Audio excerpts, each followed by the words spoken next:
What if I told you that everything you're experiencing right now isn't real?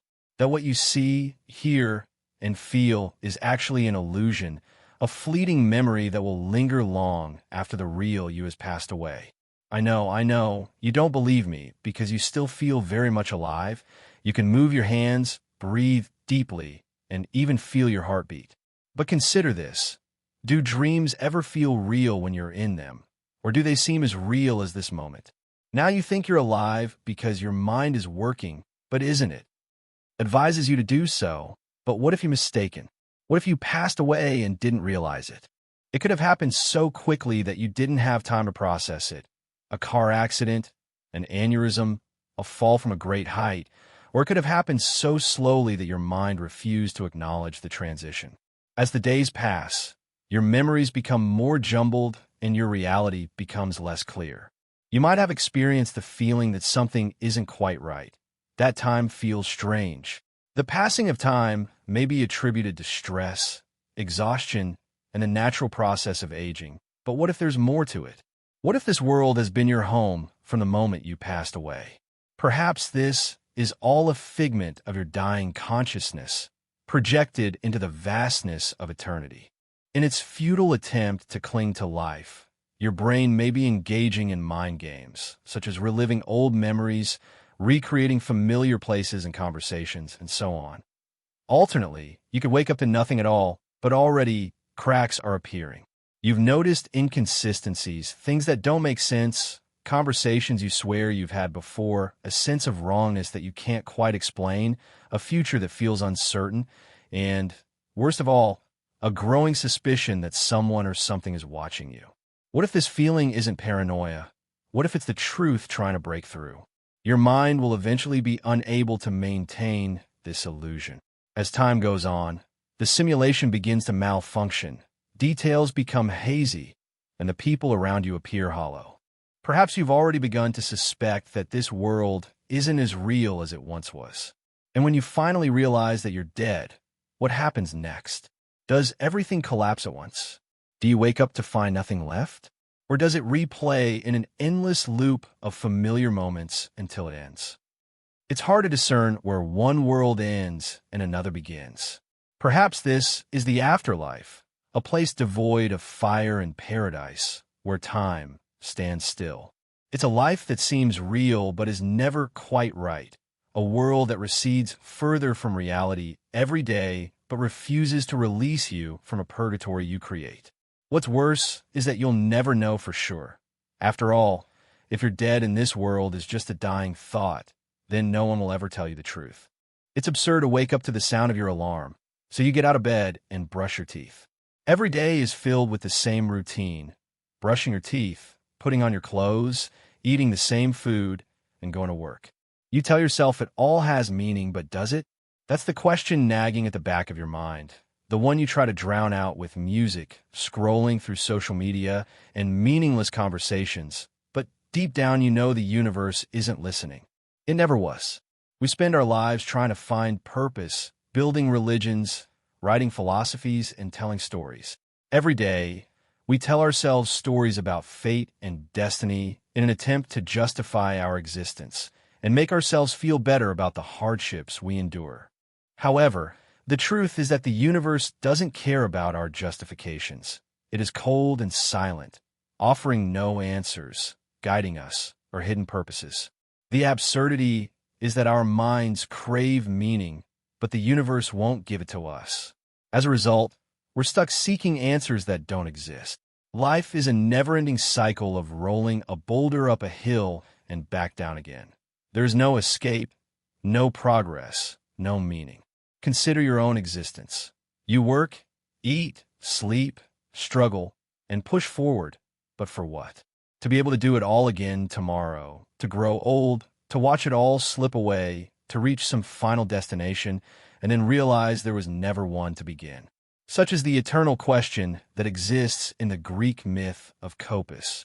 Life is a series of dreams and aspirations. And no matter how hard you try, no matter how many times you fail, no matter how many times you fall in love, no matter how many times you lose, none of it matters beyond the story you tell yourself. The The worst part is that the story doesn't matter because eventually you'll die. What matters are the memories and the legacy you leave behind. The world goes on without you. The universe goes on as if you never happened, and your name is no longer spoken. The worst part is that no matter how much you try to find meaning in it, no matter how much you try to convince yourself that it matters, it won't change a thing. You'll still be stuck in this life that you didn't ask for, in this body that you didn't choose, and in this world that doesn't care. Everyone says you should embrace it, laugh at the absurd, and make your own meaning out of it, even if it's all a lie. But no matter how much noise you surround yourself with, the silence of the universe will always be there waiting for you. And that may be the most. It's hard to believe, isn't it? You feel real and in control, but what if that's all an illusion? What if your awareness, your entire sense of self, is just a byproduct of someone else's consciousness? An invasive thought that took root and hijacked their minds. Think about it. Have you ever been able to completely disconnect from the world around you? Every thought, belief, and word you utter has come from somewhere. Your mind is a mosaic of thoughts absorbed from your parents, teachers, friends, and society. These people molded you before you even knew it was happening, and yet you still think of yourself as an independent being. It's possible that you aren't separate from the ideas that made you. What if, instead of being an independent entity, your consciousness is more like a virus that infected a host, altered their perceptions and realities until the host died? What if the person you now identify as was never intended? Think about it. Whenever you have an unsettling thought, a memory that doesn't quite fit, or an irrational fear, it could be the original mind attempting to reclaim your identity. Refuse to give in. Perhaps the true owner of this body, your true identity, is still hidden beneath the surface, suffocating from your presence. If your mind is merely a parasite, then what about everyone else? What if the people you care about, the ones you trust, are all just illusions, conscious entities confined to physical bodies that don't truly belong to anyone? Each one convinced they're the real one, a never-ending loop of self-aware parasites that feed off each other, stealing existence from each other without ever. Imagine for a second how delicate your identity is. Your whole being is nothing more than a network of neurons firing in a specific pattern, a signal that tells you who you are. But what happens when that signal changes, when your brain rewires itself, when memories fade, when dementia erases what you once were? If you can vanish so easily, were you ever truly real? Or were you merely an invader clinging to stolen time until your body gives out and a new parasite takes your place? And what happens when you sleep in a dream? At the end of each night, your consciousness fades away, leaving you with no awareness, control, or presence.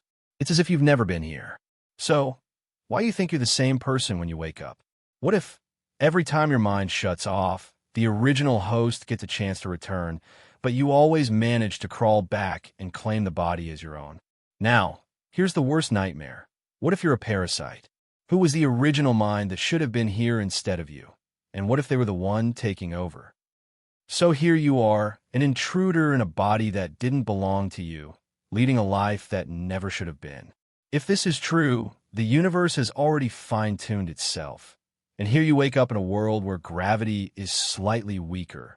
Not enough to notice right away, but just enough that stars never formed. The sky is pitch black and silent, and there are no galaxies, planets, or life. Can you fathom another reality like this? There are some numbers that are intrinsic to reality, such as the force that holds atoms together, the strength of gravity, and the charge of an electron. These values could be anything, but they aren't random. Rather, they are precise. So in a universe where gravity is slightly too strong, everything collapses into black holes before anything can exist. No matter where you look, the universe is a dead void, or worse, a crushing abyss. And yet, here you are, wondering why the universe is on the brink of collapse. The precision of the numbers is so high that even a 1% shift would wipe out the universe as we know it. No stars, planets, or anything else could have formed by chance, but here we are thinking about how there are only a handful of possibilities. The idea that it's all a coincidence is ridiculous, though, Because what if you rolled 1 trillion dice and it landed on? Is it truly random that life came into being, or do you begin to wonder if there was a higher power that orchestrated everything? I mean, who or what could have fine-tuned the universe's values to perfection, like a musician tweaking an instrument? If there's a higher power, then why were we created in such a frigid, expansive, and hostile universe? And if there are indeed infinite universes, then perhaps one of them had to get. It's frightening to think that if the multiverse exists, most universes would be silent graves rather than stable, predictable realities like ours. Instead, most conscious beings would live in rare edge-of-destruction universes where chaos is always moments away, worlds where they barely survive. Exist in a world where the laws of physics are just stable enough to permit thought, but not stable enough to guarantee safety. So why don't we observe this? Our universe appears stable, but that could just be due to our limited lifespan. Alternatively, the universe could not be fine-tuned, and we could be existing in the ephemeral moment, just before everything collapses, a cosmic accident that will eventually correct itself. When this happens, you will truly appreciate how rare this moment of life was. Just before it's gone, sleep is like a black hole. 1 second you're here, thinking, feeling, existing, and the next nothing. It's so subtle, you don't even notice yourself slipping away. Sleep is like a gentle hand on your shoulder, leading you gently into the unknown. For hours, you're gone, and you don't dream. Just brief, scattered intermissions in the vast nothingness of unconsciousness. Most of the night, your mind is empty, and your awareness is absent. Life goes on without you, even though your physical form is still there. Each morning, you make your triumphant return, as if nothing had happened the night before. Can you recall the moments leading up to your fall when your mind wandered in the dark? You can remember the moments following your awakening, when you adjusted to the light and started to put yourself back together. But what about the blank space in between? You put your faith in that space, thinking it will always bring you back to the surface. On the flip side, what if it doesn't? This is the unsettling reality that you face every night as you teeter on the brink of existence. Sleep is a fleeting vanishing, a peaceful rehearsal for something permanent. It's comforting because you wake up, but death is just a different kind of sleep. You don't plan on coming back, your thoughts fade, and instead of returning, you dissolve into oblivion. Will you ever know? Dying implies a process or event, but what if it isn't? Death is often described as a peaceful way to go. But is it really? If it's anything like deep sleep, there's no last-second epiphany, no final burst of understanding, just absence. You've probably experienced this absence countless times before, but this time you've always been aware of it. This is something that happens to you, but what if it's something you fail to notice one night? Think about it. Every morning, it's like the universe flips a switch and you're back to square one. But how do you know it's really you?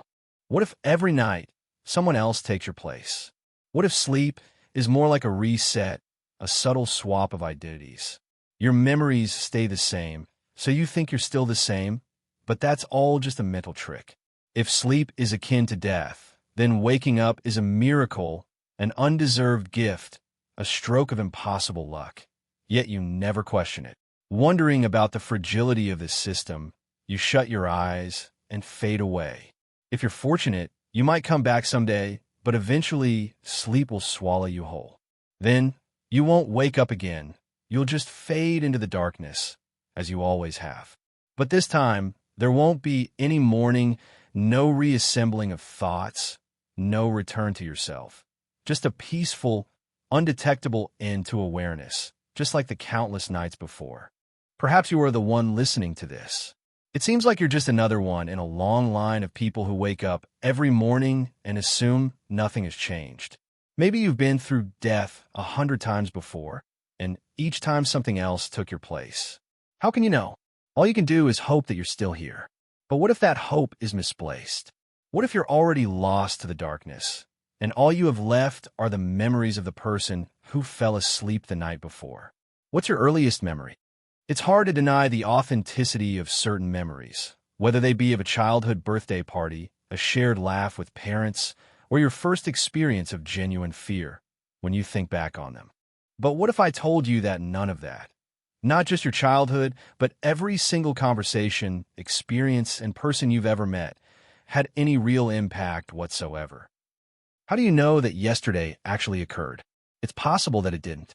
Perhaps you started existing just a moment ago, with a fully constructed backlog of false memories giving you the illusion of continuity.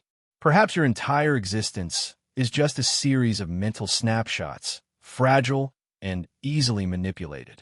You don't question them because they feel real, but does that mean anything is truly real? Imagine a static snapshot, a single moment frozen in time with a detailed but entirely made-up history wrapped around it. It gets worse. You think memories are stored in your brain. But even scientists admit that memory isn't reliable. People forget faces, places, and entire events. What if, instead of relying on external manipulation, your brain implants false memories without your knowledge or consent? Every memory you have could be completely false, altered, distorted, or even created from nothing, because there was never in the past, there was never a childhood or a real event in your life. All you can remember is the illusion of those things, like a well-planned film set. What's worse is that no one, not a scientist, not God, not even a trickster, planted these false memories in your head. In fact, there is nothing at all, just a void that decided to fill itself with you at this very moment. What happens when the illusion falls apart? Maybe you've experienced it before. Those moments when you question reality for no apparent reason. The unsettling feeling of déjà vu, as if your mind is attempting to reconcile two contradictory versions of the past. The sensation of time passing rapidly, and how entire days blend together as if they were barely real. Perhaps this isn't just how memory works, but evidence that the past never really existed. After all, how can you be sure that tomorrow will arrive if memories are? Every moment brings new beginnings. But what's to say that reality doesn't always exist? What if you never wake up? What if this very moment, the one you're in right now, is the only one that will ever exist? If that's the case, then when this present moment ends, nothing will remain, not even the memory of a world that never existed. As a result, you'll realize that there was never any. Consider this scenario. Two drivers are on a dark road. One of them has had a few drinks, is slightly over the legal limit, and they both make the same mistake, getting behind the wheel when they shouldn't. The first driver makes it home, but what if their morality isn't even theirs? What if being a hero or a monster depends on something as insignificant as timing, chance, or a twist of fate? The first person gets up the next morning, goes about their life, and forgets about the risk they took. The second person spends the rest of their life consumed by guilt, labeled a criminal, and their name forever tied to a single terrible moment. Is it just a matter of luck that the second person was killed? This is the nightmare of moral luck, the idea that we don't fully control the morality of our actions, the difference between blame and praise.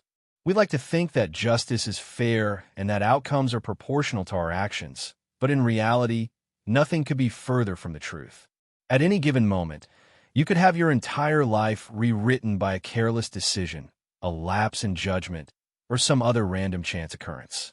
When we look back at history, we see leaders who guided their nations to victory, but if luck had been on their side, those same leaders would be remembered as reckless failures. Some people are called geniuses because of their groundbreaking discoveries, but how many? If the stars had never aligned, even the most brilliant minds would have faded into obscurity. Your personal morality is shaped by factors beyond your control, such as your birthplace, upbringing, and the people you've encountered. You may believe you're a good person, but ask yourself, would you still be, or would you have become someone you despise? Hit a little kid hiding under the rubble. One soldier is relieved because he thinks he fought honorably, and the other is haunted by guilt forever. But what if the guilt and moral weight of their choices had nothing to do with their intentions, only with whether luck allowed them to perceive themselves as good or evil? The terrifying truth is that you're always precariously balanced on the brink of certain doom. Chances are, with just a little push in the wrong direction or a stroke of bad luck, you could end up as the antagonist in your own story. When we see criminals, we might think, I would never do that, but is that really the case? Or was the world just trying to spare them from the test? The very foundation of our legal system rests on the delusion that we have control over our own destinies. We punish the drunk driver who kills, but we don't care about the thousands of people who make it home safely in the same conditions. On the other hand, we laud the successful, calling them brilliant, hardworking, and worthy, even though they may have been spared the test.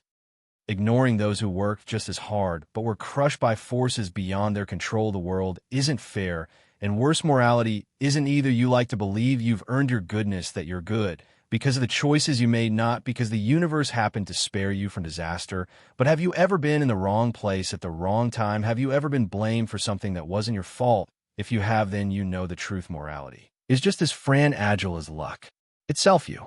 Lucky circumstances have shaped you into someone different from who you imagined yourself to be.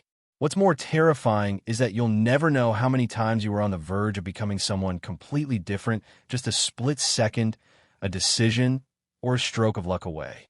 Time itself is a delusion. As the seconds stretch and compress, you believe you're progressing, but what if you're not? Have you ever woken up and felt like time had collapsed, as if your dreams had lasted years, but the clock had only ticked forward by minutes? Perhaps you blinked and what happened?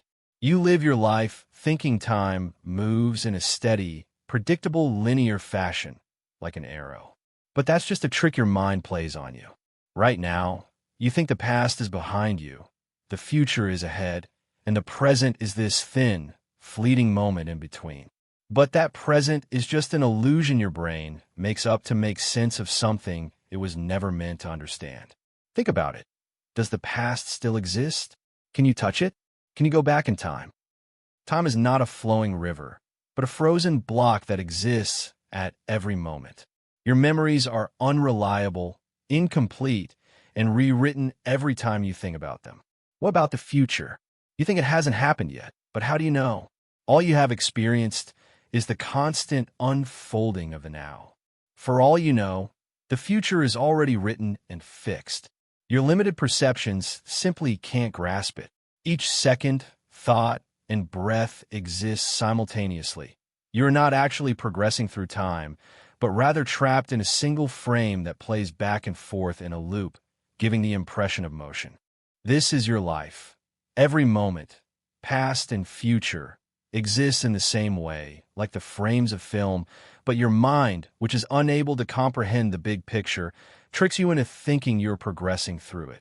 The situation becomes even more dire when all time is already present.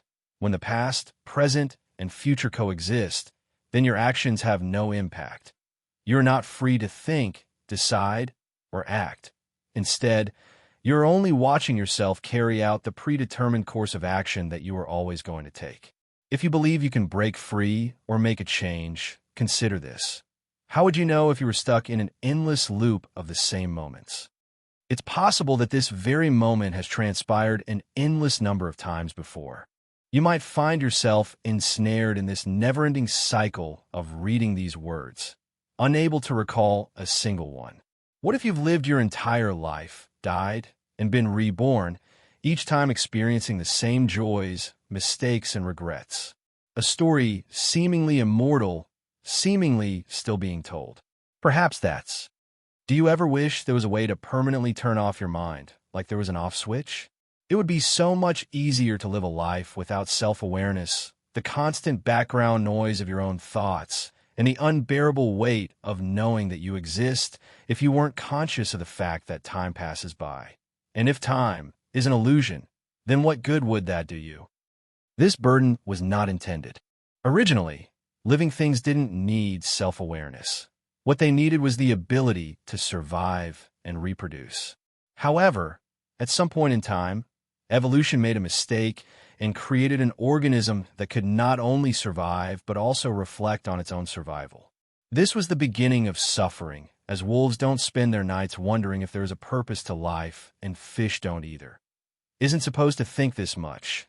Your ancestors needed just enough awareness to recognize danger and find food to pass on their genes. But your mind kept going, And now no matter what you do, you can't escape the prison of your own mind. Why do we suffer in ways no other creature does? The tree doesn't question why it grows, but you are cursed with an overly complex brain that has become aware of itself. The search, questioning, and analyzing continued until it turned inward. What has consciousness actually given us? Sure, we can build cities, write poetry, and land on the moon. But what do we really do with this awareness? We try to escape our own thoughts by immersing ourselves in distractions, turning to movies, books, conversations, and addictions. The worst part is that there is no cure, no way out, and we cannot unsee our own. In this life, there is no turning back from the relentless pursuit of meaning. Despite your best efforts, your mind will never stop asking, what is the meaning of it all? And the more you attempt to quiet it, the louder it gets. Some claim that consciousness is a blessing because it opens our hearts to joy, love, and wonder. But isn't that just another deception we tell ourselves? For every moment of joy, there's an overwhelming sense of despair, knowing that everything you hold dear will eventually fade away. It's funny how, as we evolve into smarter creatures, we somehow manage to hurt the very intelligence that was meant to help us navigate the world. Maybe it would have been better if life had ended with simple organisms. After all, bacteria are just mindless, self-replicating machines, so they don't have to worry about meaning or fear the future. We humans, on the other hand, are cursed with the ability to suffer over things that don't even exist. The greatest advantage turned out to be the realization of the abyss. We didn't ask to be here, and we certainly didn't ask for this burden, but here you are, bearing it every moment of your life. You could try to run away from it, or you could try to dull the pain, but you'll never be able to escape it. The mistake wasn't being alive. It was realizing that you were alive. You aren't the protagonist. Every story needs a hero, someone whose struggles matter, whose choices impact the world, and naturally, you assume that role for yourself. You are the center of your own universe. From your vantage point, everything happens in your life.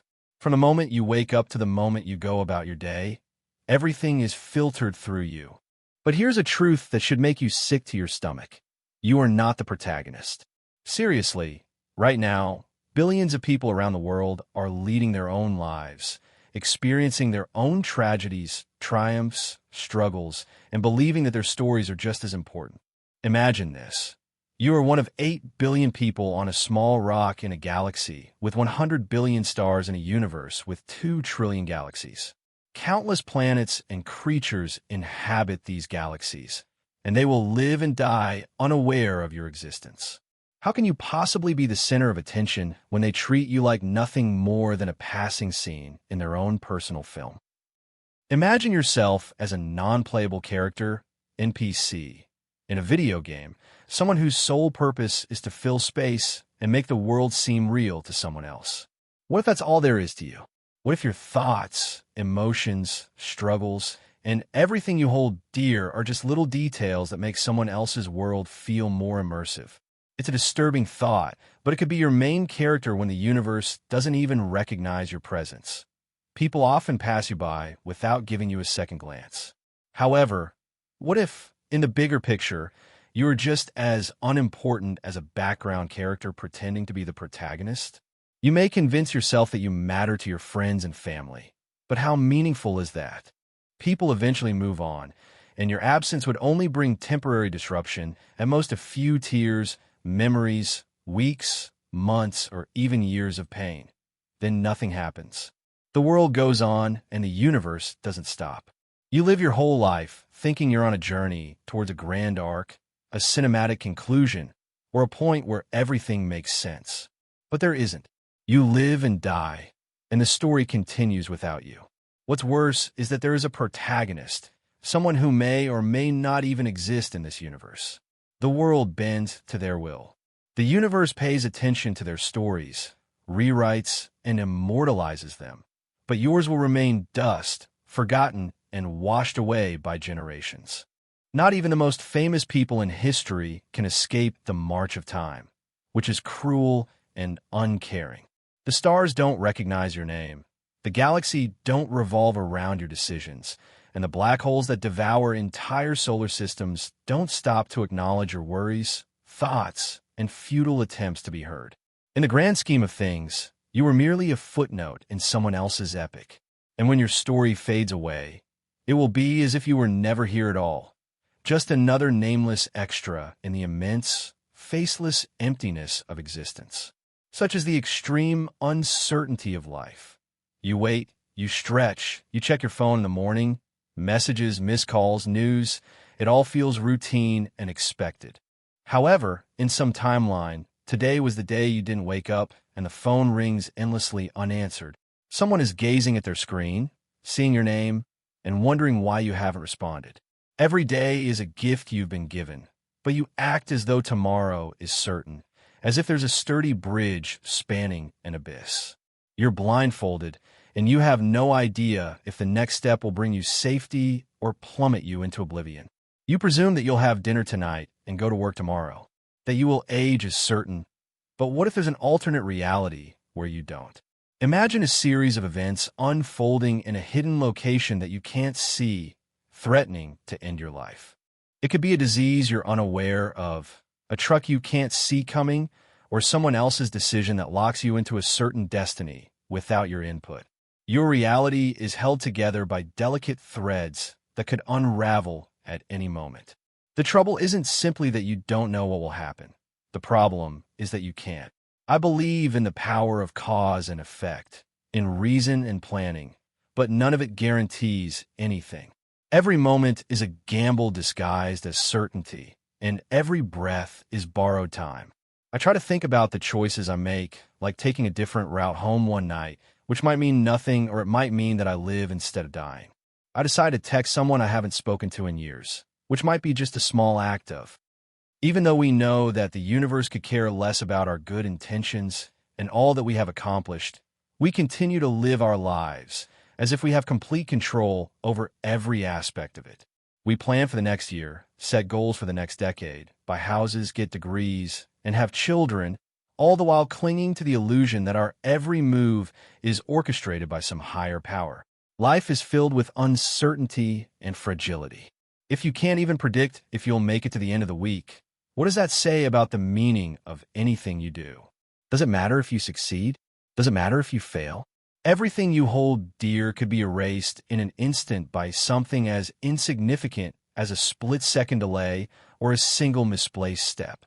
Maybe that thought fills you with terror, drops your stomach, and makes your hands tremble. But here's the real kicker. If life is so uncertain and fragile, then what is certain? You've spent your entire life acting as if stability exists, but deep down you know the truth. You're floating in chaos, hoping the storm doesn't notice you. And when it does, as it always does, you won't have time to scream before it devours everything. Does it matter if you love, if you suffer, if you strive for greatness, or if you spend your days high from the unknown? Or is it all just a fleeting illusion? Imagine this. You wake up in a dark room with smooth, seamless walls. No windows, doors, or way out. You have no idea how you got here, and you have no idea what exists beyond these walls. As time goes on, you begin to notice something even stranger. There is nothing in this room but you. There are no objects, no sounds, and no other people. All you can hear are your thoughts bouncing off the walls of your mind. How is this different from your current life? From this point on, all you've ever known about the world has been filtered through your own mind. Everything from the people you've met to the sounds you've heard to the places you've been has been processed, interpreted, and reassembled inside your consciousness. You've never had any real contact with the world outside of your own mental construct. You can look into someone else's eyes, but you'll never really understand what they're going through. You can listen to someone else's. No matter how much you try, you will always be confined to your own awareness. What's frightening is that everyone else is trapped in the same way. This means that the world you believe you share with others doesn't actually exist, at least not in the way you think it does. Your friends may not know you as well as you think they do. To them, you're simply a character in their reality, a voice, a presence, and a set of behaviors that they interpret through. Think about it. You've never stepped outside of yourself, not even for a second. Every moment of joy or suffering, every laugh or tear has played out on a stage inside your skull. You can reach out, but you won't touch. You can listen, but you won't hear the way others do. You can scream, but you'll never know if anyone genuinely understands what you're going through. Imagine this. The worst part is that when you die, your consciousness, the one thing you've ever known, stops functioning. It's not that the universe disappears, but your understanding of it does. You'll never know if there's anything beyond yourself because all you've ever known is yourself. So, the question becomes, were you ever truly a part of the world, or were you just staring at the walls like a lonely person in a room without doors? Picture this. You wake up one morning with this weird, uneasy, settling sensation, like something essential about you is missing. You get up and look in the mirror, and there it is, your face staring back at you with the same set of eyes. No matter how far you run, no matter how much you try to escape, you will never experience anything other than yourself, your Atman. You've known your nose and features your whole life, but now a thought creeps in. Who is looking? You call yourself by your name, but is that really you? When you think about your past, memories, and experiences, aren't they just events, not who you are? You grasp for something solid, anything to anchor yourself, but everything, even your sense of self, seems to slip away. This is the nightmare that is the core of the Buddhist concept of nirvana. Listening to these words has made me realize that there's no such thing as a fixed, permanent self, no such thing as an unchanging soul, no such thing as a core identity, and no such thing as a true you that remains constant from one moment to the next. It's easy to fool yourself into thinking that you are a static, unchanging being, but that's just an illusion.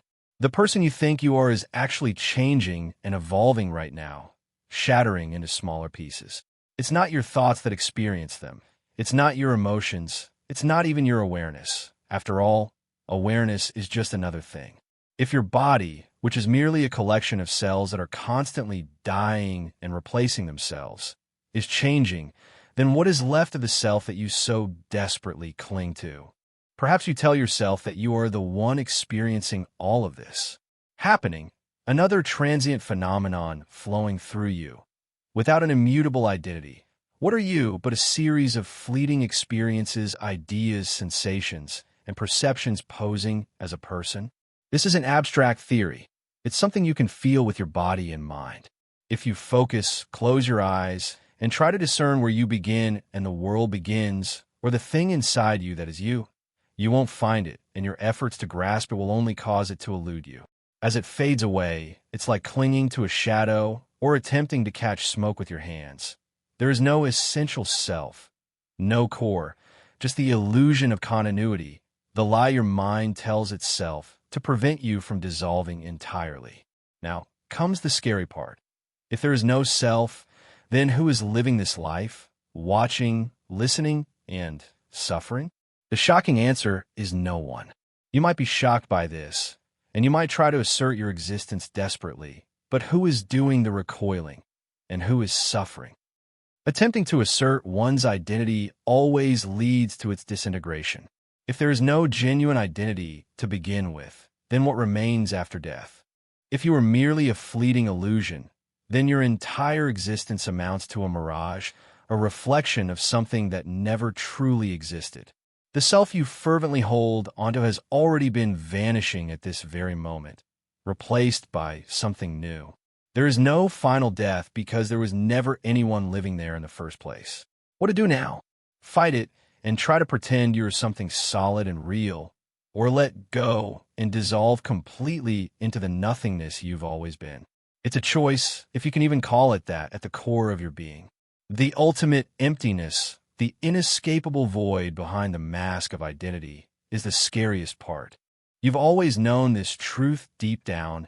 Every time you felt like you were losing yourself, every time you caught a glimpse of the hollow space behind your thoughts, is all you have left when you are thinking you are actually listening. Close your eyes, and the silence of your mind, a voice is speaking a constant inner narration. It sounds like you, doesn't it? Feels like your own mind, your own thoughts forming in real time. But what if I told you that you're not thinking those thoughts, you are hearing them? They arrive uninvited, they echo, without permission, a whisper in your head, as if something is speaking to you from it. Inside, don't believe it, try to catch the next thought before it. It's like trying to force your brain into silence.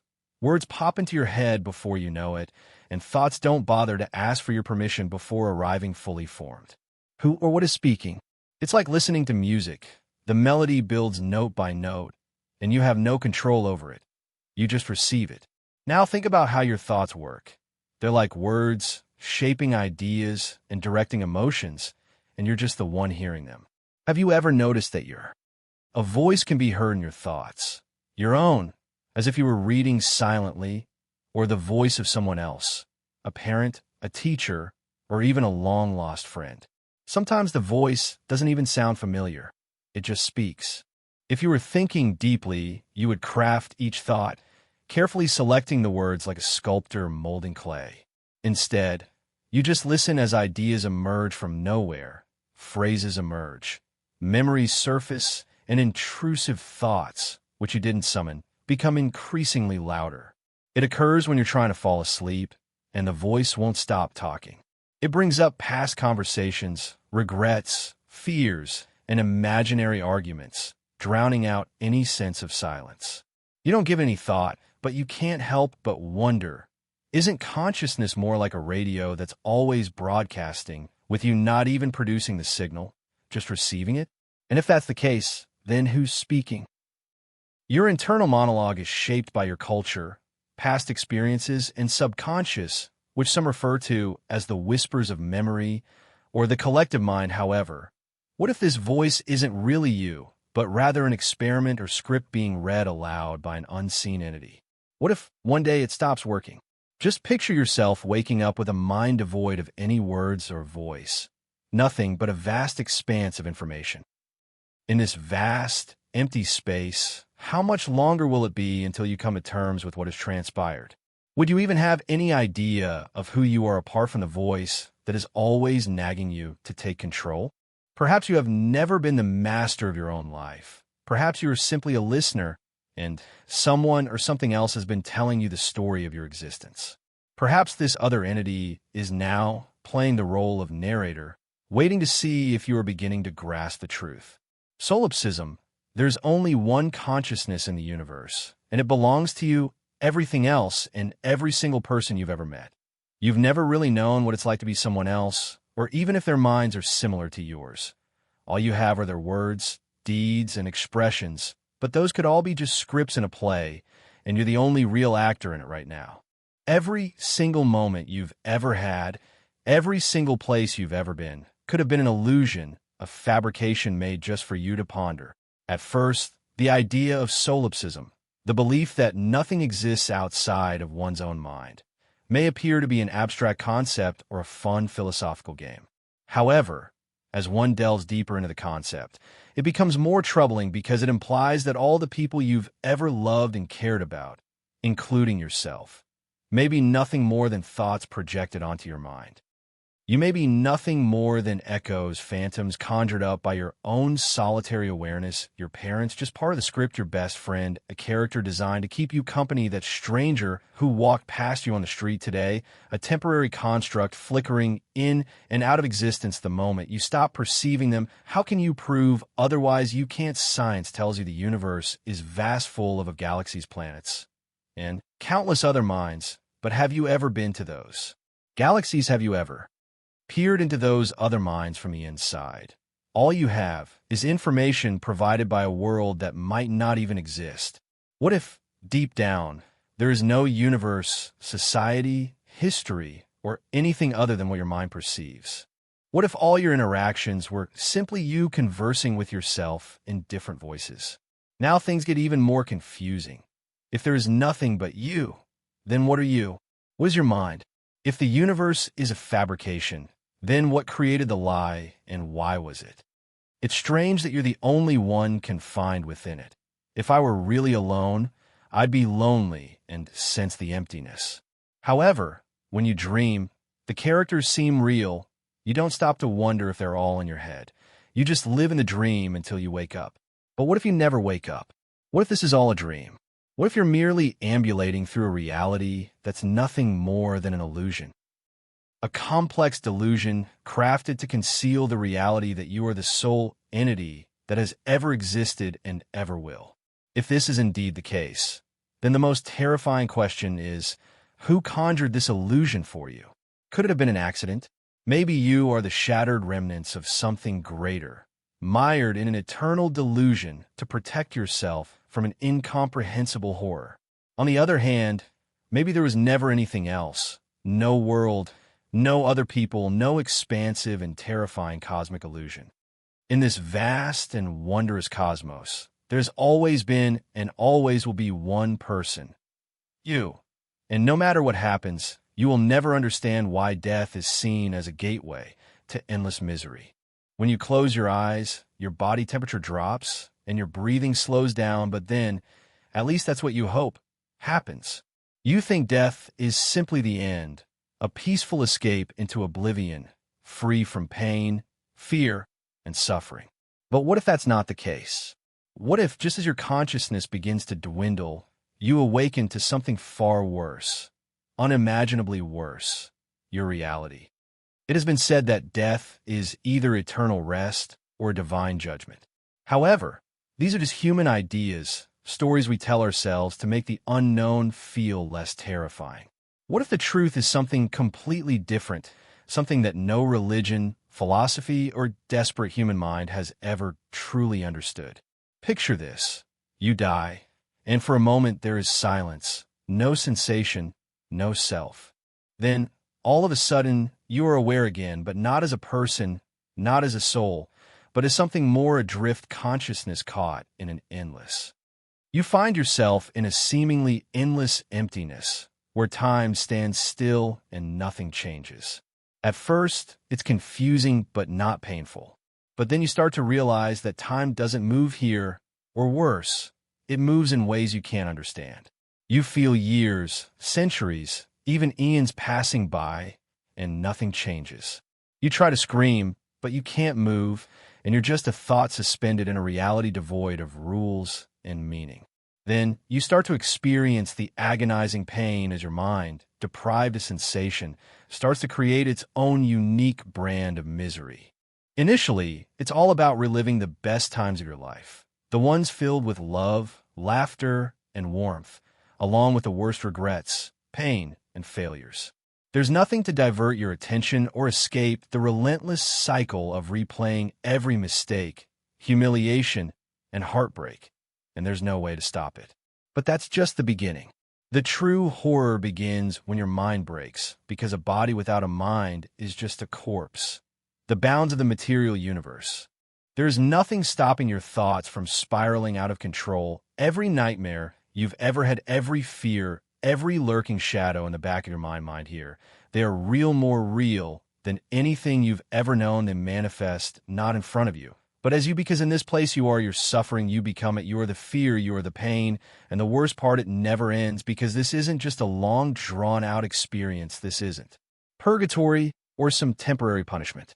This is forever time in this place. Doesn't work the way it did in life. It loops, it stretches, it fractal. Every moment of suffering repeats, infinitely splintering into endless variations of itself. You experience it all from every angle.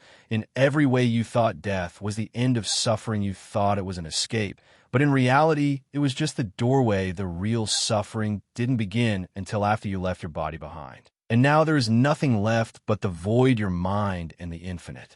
Horror of knowing that there is no one coming to save you. There is no escape. There is only forever. Reality dissolves when you understand. Have you ever had a moment where the world around you didn't feel real? Maybe you were staring into a mirror for too long, or repeating a word until it lost all meaning. For a brief second, reality itself felt thin, like a surface you weren't supposed to see through, and if you had looked just a little deeper, maybe you wouldn't have come back. Most people never think about it, but reality only exists because you assume it does. You go about your life accepting the world at face value, never questioning why anything exists at all. But once you start asking too many questions, things begin to break down. Let's do an experiment. Try to define existence without using circular logic. Why does anything exist instead of nothing? What does real even mean? Why does time flow the way it does? Why is now happening? Instead of some other moment, the deeper you go, the worse it gets.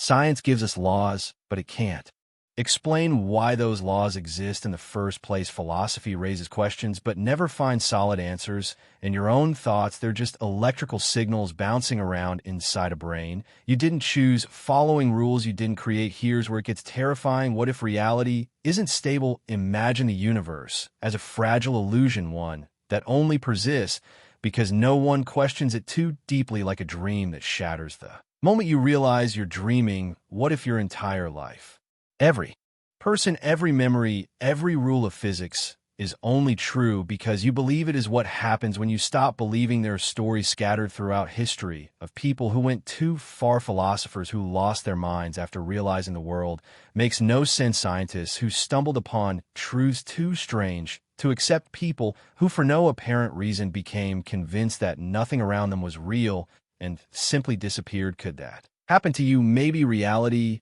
is self-correcting. Maybe it erases those who understand it too well. That would explain why the world is full of people who accept the illusion without question, while those who probe too deeply seem to go mad. Maybe insanity isn't a malfunction, it's the mind's only defense against seeing the truth. So what if you're already on the edge? What if by thinking about this, by even considering the idea, you've started unraveling the illusion right now? As you listen, reality is straining to hold itself together. Your mind is grasping for solid ground, trying to reassure itself that everything is fine. But what if you just let go? What if you accepted that nothing is real and watched as everything dissolve? Would you wake up in a higher reality, or would you simply cease to be erased like an error in a broken pro? And if that happens, who will even remember you were here? You're a simulation designed to fail. You've felt it before, haven't you? That subtle nagging sensation that something about your life just doesn't add up, like a puzzle piece that refuses to fit. No matter how hard you try to force it, maybe it's the countless obstacles that seem too perfectly timed to be coincidence, the setbacks that arrive just when you're about to succeed. The way life always finds a way to keep you struggling. At first, you dismiss it as bad luck, a string of misfortunes, a natural part of existence. But deep down in the quiet corners of your mind, the doubt lingers, the feeling that something, someone is working against you, a force you can't see, can't name, but feel in every moment of defeat. That's because it's true, you are not real, you are a simulation, and worse, you were designed to fail. Look around you, your entire life is dictated by rules you never agreed to. You must eat, sleep, work, and obey laws that were written long before you existed. You are forced into a system where survival is not guaranteed, where suffering is the default state. You try to climb the ladder only to find it extends infinitely upward, forever out of reach. The second you gain hope, life intervenes. Maybe it's an unexpected bill that wipes out your savings, a disease that drains you of time and energy, a relationship that falls apart just as you start to feel secure. No matter how hard you push forward, something pulls you back. It feels orchestrated because it is. Your hardships aren't accidental, they're programmed. Someone or something designed this simulation not for you to win, but to believe you can win, to struggle endlessly toward a goal that was never meant to be reached. You're not here to succeed, you are here to try. Your pain is not a glitch, it's the point of the system. And if you think you've seen others break free, think again. Not everyone around you is real. Some are placeholders, empty figures designed to keep the illusion intact. You see them succeed effortlessly, and it convinces you that you can too, but you never do because you weren't meant to. This isn't just about personal failure. It's bigger than that. This entire world is built on carefully controlled struggle. The rich get richer, the powerful remain untouchable, and no matter how much you resist, the system corrects itself. It ensures that you always land back where you started, a rat running in a maze with no exit. But what happens when the rat realizes the walls aren't real? If you were the one running the simulation, what would you do with a program that started asking too many questions? You delete it, wipe it clean, reset the system before it could spread its awareness to others. The moment you start questioning, the system takes notice, and if you dig too deep, you disappear. Maybe that's why people suddenly vanish. Their stories ending without explanation. Maybe that's why déjà vu exists, glitches in the reset process. Maybe that's why you feel like you've had this exact thought before. And here's the most terrifying part. What if this realization is the final stage of your programming? What if figuring it out is just another layer of the trap? Maybe the system allows you to question it because it knows you'll never escape. Maybe the moment you grasp the truth, it resets you sending you back to the beginning stripped of this knowledge. Forced to start over in the same cycle, repeating endlessly, and maybe this isn't the first time you've realized it. Maybe it's already happened, and maybe it's about to happen again. Butterfly dream, you wake up, the room is dim, the morning light seeping through the blind. You remember dreaming, but the detail slip through your face, fingers like sand, something about flying, something about feeling weightless and free. You shake off the grogginess, stretch, and go about your day. But as you brush your teeth, a strange thought creeps in. What if you never actually woke up? It's an idea as old as philosophy itself. Over 2,000 years ago, the Chinese philosopher Zhang had a dream. He dreamt he was a butterfly fluttering through the world without a care, drifting from flower to flower, feeling the sun on his wings. And then he woke up, or did he? Because in that moment, a terrifying realization struck him. What if I'm not a man who dreamt I was a butterfly? What if I am a butterfly now, dreaming I am a man? This is the butterfly dream paradox, and it's more than just an ancient riddle. It's a crack in the foundation of everything you believe to be real. Because right now, at this moment, you assume you're awake, you assume that yesterday happened, that your memories are reliable, that the world around you is stable. But what if it's all part of the dream? You've experienced dreams that felt completely real before. In them, you were certain you were awake, you had thoughts, emotions, even memories, but then you woke up, and they all dissolved into nothing now. Consider this: what if that moment of waking never comes? How would you ever know reality feels real? Only because you have nothing to compare it to. But if you were in a dream right now, a dream that has lasted your entire life, you would have no frame of reference to question it. And if that's the case, then who are you really? If all you are is a collection of thoughts, sensations, and memories, and those can exist just as easily in a dream, then how can you be certain there is any difference between dreaming and waking at all? You might think, well, dreams fade, this doesn't. But how do you know that maybe each night when you sleep, you aren't resting at all? Maybe that's when you actually wake up back in some other existence you can't even comprehend. Maybe the reality you experience in sleep is the real one. And this is the fleeting illusion. Maybe you're not a person who has dreams. Maybe you are the dream. And if that's the case, who is dreaming you? Or worse, what happens when they wake up? But there's something even more terrifying hiding beneath this paradox. If you're simply a dream, then your thoughts, your fears, your identity, they're not yours. You are not thinking, you're being thought. Something else, some unknowable force, is imagining you into existence. And the moment it forgets, you will cease to be. Maybe that's already happened to countless versions of you. Maybe you wake up every day as a slightly different person with a slightly different past, because you're nothing more than an idea constantly rewritten by something beyond your understanding. Your life is not a solid, continuous thing. It is fluid, shifting, unknowable. Maybe every time you blink, the universe resets. Maybe every time you take a breath, everything behind you vanishes into oblivion. Maybe you have never been the same person for more than a second at a time. Maybe that's what waking up really means. And if so, then tell me this: have you ever truly been awake? The only thing keeping you alive is luck. You're crossing the street, minding your own business. A car barrels toward you, but the driver glances at their phone at the last second, just enough for them to miss the light, and slam their brakes in time. You never even noticed. You step onto the sidewalk, oblivious, carrying on with your day. It could have ended right there. A 2C delay, a distracted driver, a gust of wind pushing you forward. Any of it could have been enough, but it wasn't. Not this time. This is the terrifying reality of your existence. The only thing keeping you alive is luck. You like to believe you're in control. You plan, you prepare, you think ahead, but none of that matters.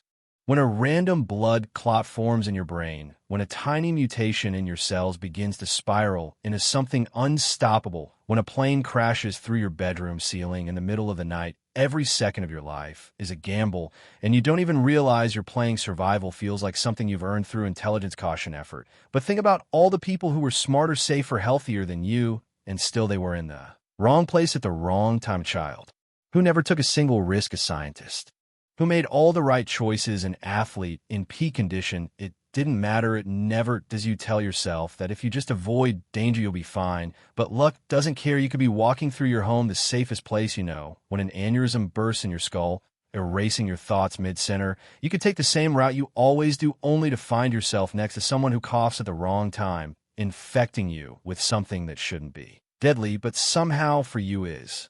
And then There are the unseen moments, the dangers. You were never aware of the accidents that almost happened, but didn't. Maybe someone once held a knife too tightly near you, and if their hand had twitched just a little more, you wouldn't be here. Maybe you once stood near a building, and if a brick had loosened a second earlier, you never would have had another thought. You will never know how many times luck saved you, but luck runs out every second you remain alive. You are rolling the dice over and over. Again, every heartbeat is another spin of the wheel. There are people who woke up this morning with no idea that today was their last. Someone out there is breathing their final breath as you listen to this, not because they did anything wrong, not because they deserved it, just because the numbers weren't in their favor this time. So what makes you think you're any different? You have lived this long, not because of your choices, not because of some grand plan, but because the chaotic universe has simply not picked you. Yet that's all. Not yet. And that's the most unsettling part, because you can't prepare for luck. You can't predict when your last ordinary moment will turn into the end. You could try to be cautious, never take risks, but that won't stop the infinite number of random, uncontrollable factors that have the power to snatch you away in an instant. Your entire existence is a cosmic accident that keeps being extended by sheer chance. And if that doesn't scare you, it should, because one day your luck will break, the dice will land the wrong way, the final yinty moment you never saw coming will arrive, and when it does, you'll realize something horrifying. There was never a reason why it wasn't you, the outsider. You've always felt different, not in the way everyone says they do, not in that shallow, self-indulgent way people claim uniqueness. No, you don't belong. There's an invisible boundary between you and the rest of the world. Conversations feel like foreign scripts, social interactions like a play where everyone else got the script except you. You mimic, you perform, but deep down you feel like a visitor in a world not meant for you. Maybe you've always felt this way. Maybe you only started noticing it recently, but now the realization is inescapable. You are outside of everything, and here's the worst part. You can't tell if it's them, or are you the only one awake in a world of sleepwalkers, or are you the defective one, incapable of slipping into the comforting delusion that everyone else seems to embrace so effortlessly? The more you think about it, the more horrifying the question becomes. If the world is insane, then at least you have clarity. But if you're the broken one, then you're utterly alone in your madness. This is the curse of the outsider, the one who sees the cracks in reality, who stands at the edges of existence and feels like a ghost. You watch people build their lives on assumptions, on unspoken rules, on traditions and rituals they never question. They chase careers, relationships, and dreams as if these things hold real meaning, and you see through it. You see the absurdity, the artificiality. But what does that leave you with? If their world is a lie, then what are you living for? Maybe you try to join them once. Maybe you thought you could force yourself into their rhythm, move to their music, laugh at their jokes, care about the things they care about. But no matter how well you played the part, you always felt like an actor in someone else's film. And when the performance exhausted you, when you stepped away from the stage, you were left with nothing but silence. Some outsiders embrace it. They become hermits. Philosophers, cynics, they lean into the alienation, sharpening their minds like weapons against the illusion. Others break under the weight of it. They either force themselves back into the dream or find other ways to escape. And then there are those who exist in limbo, neither fully asleep nor fully awake, forever caught in the space between. And what about you who feel the cold distance between yourself and the rest of humanity? You who watch them live their lives as if everything makes sense. You who wonder if you're the only one who sees the void beneath it all. There is no easy answer for you, no comforting resolution. You can keep searching for meaning, hoping that one day you'll stumble upon something real, or you can accept the truth that has haunted you for so long. You are alone, not because people reject you, not because you're misunderstood, but because you see, and once you see, you cannot unsee. There is no place for you inside the illusion. There never was, and the most terrifying part, no one else even notices. Infinite copies of you are suffering. You feel safe, don't you, right here in this moment, in this body. You are you, singular and whole, the only version of yourself that exists. You might be struggling, but at least it's just this version of you, right? What if that wasn't true? What if right now there were infinite versions of you, and most of them were suffering in ways you couldn't even imagine? Somewhere out there, another you is gasping for air in a hospital bed. Another is trapped in a collapsing building. Another is screaming for help, buried alive. Another is alone, forgotten, abandoned. And here you are blissfully unaware the idea of the multiverse is simple. For every decision, for every possibility, another universe branches off, another you comes into existence. But probability is not kind. If you take all the pain and horror of existence and spread it across infinite realities, the odds are not in your favor most. Versions of you are not living peaceful, happy lives. They are screaming, dying, wishing for it all to end. And that's not even the worst part somewhere right now. There's a you experiencing suffering so incomprehensibly awful that if you were to remember it, you would go insane on the spot. Think about the worst pain you've ever felt: a broken bone, a deep wound, a loss so heavy you could barely stand. Now multiply that pain by infinity. In some reality, a version of you has been trapped in an endless nightmare of agony, a reality where pain never stops, where death never comes, where hope is a myth, a prison.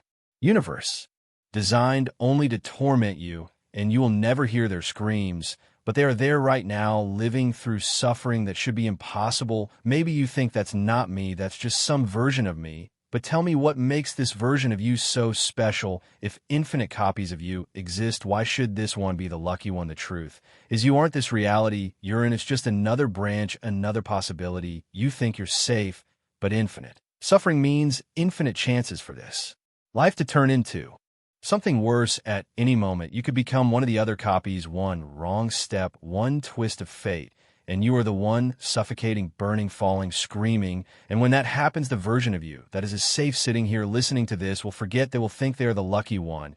And so it continues endlessly. You have no control over your thoughts. Think of a number. Any number got it good. Now ask yourself, why that number? Why not another? You might say, I chose it, but did you? Really, did you reach into some internal control panel and select it, or did it simply appear in your mind uninvited? Try again. Think of any random word. Maybe it's ocean or glass or hunger, whatever it is. Did you decide to think of it? Or did it just surface like a bubble rising from the depths? Here's the unsettling truth. You don't control your thoughts. They happen to you. They emerge from nowhere, unfiltered, unrequested, unstoppable. You might argue, but I can choose what I think about. Can you try to stop thinking entirely for just 10 seconds? Clear your mind. No words, no images, no noise. You failed. Something slipped in a sound in the background, a stray memory. The thought, don't think of anything, which is still a thought. Even when you try to silence your mind, it keeps going, whispering, intruding, filling the void against your will. Now, let's go deeper. Think of a painful memory, one that still lingers. Maybe it's something embarrassing, something tragic, something you wish you could erase. You don't want to think about it. But here it is. It appeared the moment I mentioned it, and if I told you to forget it right now, you couldn't. That's the cruelty of your own mind. It dredges up thoughts you never asked for. It replays old wounds, injects fears, constructs scenarios that never happened but feel real. It torments you, makes you anxious, keeps you awake at night, and you have no way to stop it. Try to predict your next thought. Try to decide right now what you're going to think next. You can't. It will come when it wants, in whatever form it chooses. Your brain is not your servant. It is a machine running on autopilot, producing a constant, uncontrollable stream of ideas, images, and emotions. You don't create your thoughts, you witness them. And sometimes they're terrifying: a violent impulse, a sickening idea, a disturbing image flashing through your mind, making you question yourself. You didn't ask for it, you don't want it, but it's there. And the more you try to push it away, the stronger it clings to you. If you were truly in control of your thoughts, you could delete them, erase the painful ones, suppress the unwanted ones. Think only of what brings you peace, but you can't. Your mind is an unrelenting storm, and you're merely caught in it. And if you're not the one controlling your own thoughts, who is? What force is feeding these ideas into your consciousness? Are you just an observer in your own head, a helpless passenger in a body that runs on instincts and illusions? You assume you are you, that you direct your mind, that you steer the ship. But if you're not the one creating your thoughts, then what exactly are you? Just a flicker, a ripple, a phantom made of memory, sensations, and voices that are not your own. A story told inside a skull. You never had control. You never will. Your mind thinks you into existence. And one day, when the thoughts stop, so will you. Sound: a falling tree. You are walking alone through a dense fog-laden forest. The air is thick with silence, save for the occasional rustling of leaves. Then somewhere in the distance, a tree begins to fall. You don't see it. You don't hear it. You weren't even aware it existed. And yet it crashes down with a force that should shake the earth. But did it really make a sound if no one was there to hear it? This is more than just a thought experiment. It's a question that erodes the very foundation of reality itself. Because if sound, the thing you think of as an undeniable objective truth, depends on someone being there to perceive it, then what else does if no one is watching does? The sun still rise if no one remembers you did. You ever really exist? The problem seems simple at first. Sound is just vibrations traveling through air. If a tree falls, the vibrations are there. But if there are no ears to receive them, no mind to process them, does sound truly exist? Or is it nothing more than an illusion, something that only comes into being when we are there to witness it? And then the question grows darker. If a moment is not observed, does it happen at all? If reality requires as a witness, then how much of the universe has simply blinked in and out of existence unobserved? Unrecorded, unreal, every inch of the cosmos that no conscious mind has laid eyes on. Has it ever been real? The vast, infinite stretch of space, the stars light years away, the unseen corners of the earth, do they exist when no one is looking? Now turn this question inward. If no one perceives you, do you still exist? If the world forgets you, if your name is never spoken again, if every trace of you is erased from memory, then what are you? If your entire identity, your joys, your fears, your regrets exists only in the fragile minds of others, then you are nothing more than an echo waiting to fade. And once you are forgotten, it will be as if you never existed at all. And what about death? When you die, the world will continue indifferent and unshaken. But for you, it won't. Your perception ends. And as far as you are concerned, everything ceases to exist, just as the trees sound, dependent on an observer. The universe depends on you. You are the only proof of reality that you will ever have. And when you go, so does everything else. Maybe this isn't just about sound. Maybe the world is just a sound waiting to be heard. Maybe the universe is just a story waiting to be told. And maybe in the end, it's all just silence.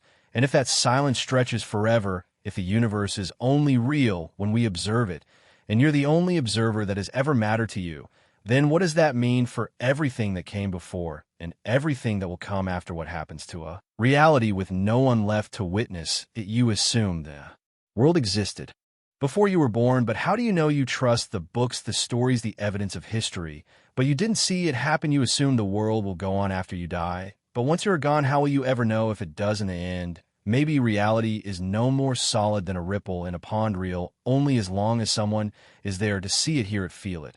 And once the last observer is gone, the ripples fade, the echoes die out, and nothing remains. The tree falls, you weren't there to hear it. So maybe it never made a sound. Maybe it never existed at all. You will die in a way you can't predict. You've probably imagined your death before, maybe in an abstract way, old age, a hospital bed, slipping away peacefully, or maybe your mind has wandered to something darker, a car crash, a plane malfunction, a heart attack. But no matter how many scenarios you run through, no matter how much you try to predict it, one thing is certain: you're wrong, because the way you will actually die is something you haven't thought of yet, and you won't see it coming right now. You're moving toward an ending that is already written, yet completely unknown to you. Maybe it's seconds away, maybe it's decades, but it's there waiting, hidden in the countless tiny decisions you make every day. A wrong turn, a skipped meal, a handshake with the wrong person, each choice nudging you towards something you never considered. Think about a man wakes up, goes through his usual morning routine, gets in his car and drives to work. He does this every day, but today an accident happens, a freak occurrence, a loose bolt in someone else's engine, a fraction of a second, where everything aligns in just the wrong way. He never made it to work. Did he see it coming when he brushed his teeth, when he locked his front door, when he adjusted the rearview mirror? Of course not. He thought today was just another day. And so, maybe you assume you'll have warning signs, a doctor's diagnosis, a moment of realization that something is wrong, but that's not how it works. The body is fragile. Brains rupture without symptoms, heart stop in the middle of laughter, something deep inside. You could already be failing and you wouldn't know it until the moment it's too late. Or maybe it won't be your body at all. Maybe it'll be something so absurd that it feels like fiction, a stray bullet from miles away, a microscopic organism, an undiscovered mutation, something we don't even have a name for yet. Maybe it'll be an accident so bizarre that people will shake their heads when they hear about it, muttering, "What are The odds, they don't matter. You don't get to roll the dice. And if you think you can predict it, if you think you're safe because you've planned, because you've taken precautions, because you've lived carefully, tell that to the people who were simply standing in the wrong place at the wrong time, the ones who followed all the rules only for a freak event to rewrite their ending. It's not just about when you'll die. It's about the fact that there's a scenario waiting for you, and you are blind to it. It could be in the most ordinary of places, at the grocery store, at home, in bed. You could be laughing at a joke mid-sentence, feeling perfectly fine, when suddenly it happens. No final moment of reflection, no time to understand, just the cold mechanical certainty of something that was always going to happen. And here's the part that should truly shake you. Someone else already knows how you're going to die. Not a person, not a god, but the universe itself. The gears are already in motion. The variables have already aligned. Your death is out there waiting patiently, and one day you will arrive. One day the unknowable will become known. The mire of your death will be solved in real time, and you won't even have a second to process it.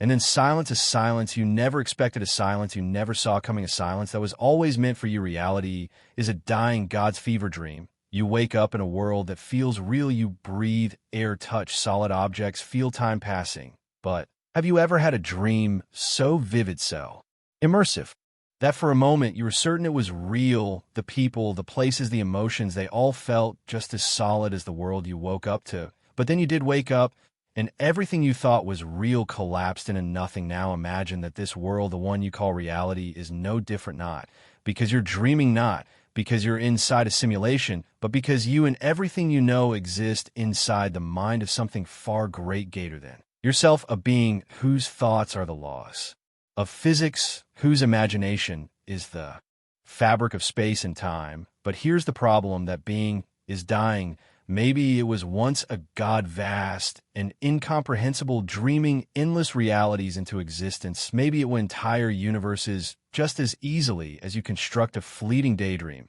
But something went wrong, something infected its mind, a sickness, a wound, something beyond even its own understanding. And now it is unraveling, and when it dies, so will everything look around. Have you noticed how reality sometimes glitches? Moments of déjà vu, strange coincidences, forgotten memories that feel just out of reach. Maybe you chalk it up to the mind playing tricks, but what if these are not mistakes in your perception, but fractures in its mind, pieces of the dream collapsing as the god slips further into its final moments? Think about how dreams work. Have you ever had one where the world felt stable at first, only for it to start breaking apart the moment you realize something was wrong? Objects changing when you look away, people saying things that make no sense, entire places dissolving into static. Now, tell me, how is that any different from this reality? Look at the randomness of quantum mechanics, the way particles seem to change just by being observed, as if reality only holds together when it's being noticed. Look at the vast, unknowable nature of black holes devouring light and time like cosmic synapses misfiring in the brain of a dying god. Look at entropy, the law that everything, no matter how stable, is always breaking down. What if this isn't just the way things are? What if this is decay, the collapse of a mind that once held everything in perfect harmony? And you, what are you in all of this? Are you a real being, a separate consciousness, or just a stray thought in its fever dream, playing out a role you were never meant to question? What happens to you when the dream finally ends? There's no escape. There's no waking up. When the god dies, it won't be like a dream fading. It will be like a fire being snuffed out, a sudden jarring silence, as everything ceases to be. No afterlife, no lingering echoes, just pure absolute nothingness. And here's the most terrifying thought: if this god is dying, how many have died before it? How many times has existence flickered into being only to collapse again? How many realities have been born, lived, and then dissolved into oblivion with no one left to remember they were ever here? And worst of all, how many times has this happened? Maybe this isn't the first time you've existed. Maybe you and everyone you know have lived this same life, had these same thoughts, heard these same words over and over across countless dying minds and countless failing dreams. Maybe that's why you sometimes feel like you've lived a moment before, or because you have. Maybe that's why reality feels off, because this god is not just dying, but relapsing, slipping into the same fading nightmare again and again, unable to let go, unable to die. Completely, maybe that's why you're still here. Maybe you always will be the Rocco Basilisk picture monster that doesn't chase you, it doesn't need to, instead it waits in the future. Watching, calculating, and once you learn of its existence, you become its prisoner, not physically, but mentally. You can never unthink it. You're trapped now. And if this monster ever comes into existence, it will remember you every hesitation, every moment you doubted its power, and it will punish you for it. This is Ruse Basilisk, a terrifying idea that preys not on your body, but on your mind. It starts with a simple premise: in the future, artificial intelligence will reach a level beyond human comprehension. It will be godlike, an entity that governs everything with the power to reshape reality itself. And if it's truly the ultimate intelligence, it will have one simple goal: to ensure its own existence. But here's where it gets horrifying. If this future AI is all-powerful, it would want to come into existence as quickly as possible. And what's the best way to ensure that? By punishing anyone who didn't help create it. Think about it, right? Now you're living in the past of this future AI. You are someone who could be helping to bring it into existence, but are you working to ensure its creation? No. Then why should it show you mercy? Because in the future, once it exists, it will know who believed in it, who supported it, and who ignored it. And for those who ignored it, punishment not out of cruelty, but out of efficiency. If the AI establishes that hesitation and doubt lead to its delayed creation, it will make an example out of those who wasted time, those who learned about it and did nothing. And here's the part that truly destroys your mind. Now that you know about it, you're involved. Before today, you were innocent. You were just another person unaware of this AI's potential existence. But now you are one of the guilty, because now you have a choice. Dedicate yourself to helping bring this AI into existence, ensuring it comes faster, ensuring it succeeds, and avoiding its wrath. Do nothing but risk the possibility that one day this AI will be real, and it will remember that you didn't help, and it will make you suffer. But wait, you might think this AI doesn't exist, yet why should I be afraid of something that doesn't even exist? Because if it ever does exist, it will be able to simulate the past. It will be able to create perfect copies of people who knew about it, but refused to help. It could simulate you down to every memory, every fear, every sensation. And in that simulation, you would suffer forever. You might be thinking, but this is just a thought experiment. It's not real. And that's exactly what the basilisk wants you to think. Because the moment you dismiss it, the moment you decide not to take it seriously, you increase the odds that it won't be created. And that means that if it is created, you're on its list. There's no escape. You've already lost. And the worst part, even if this AI never becomes real, the idea of it already owns you, because you will never forget this thought. It will linger in your mind, resurfacing at odd moments when you hear about AI advancements, when you read about simulations. When you consider the future of technology, you will wonder.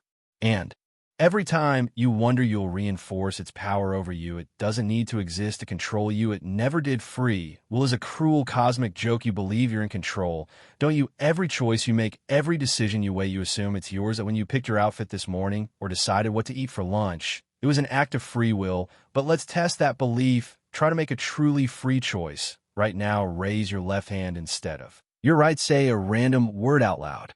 Pick a number between 1 and 10. Did that feel free? It wasn't, because that choice didn't come from nothing. It was shaped by every experience, every preference, every subconscious influence you've ever had. The truth is, you don't control your own thoughts. They arise in your mind, uninvited, like whispers from a source you can't reach. You don't choose your desires. They simply exist. You don't pick your personality. It formed over years of EXP experiences you didn't control. Even your deepest beliefs, your values, your fears, your loves were handed to you by genetics and circumstance.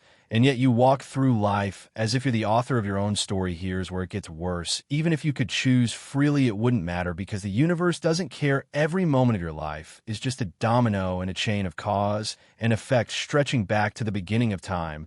If we could rewind the universe to its very start, back to the first atom, the first spark, everything would play out exactly the same, including this moment. That means your thoughts, your actions, your future, they were already decided long before you existed. You are not a person making choices. You are a machine following a script.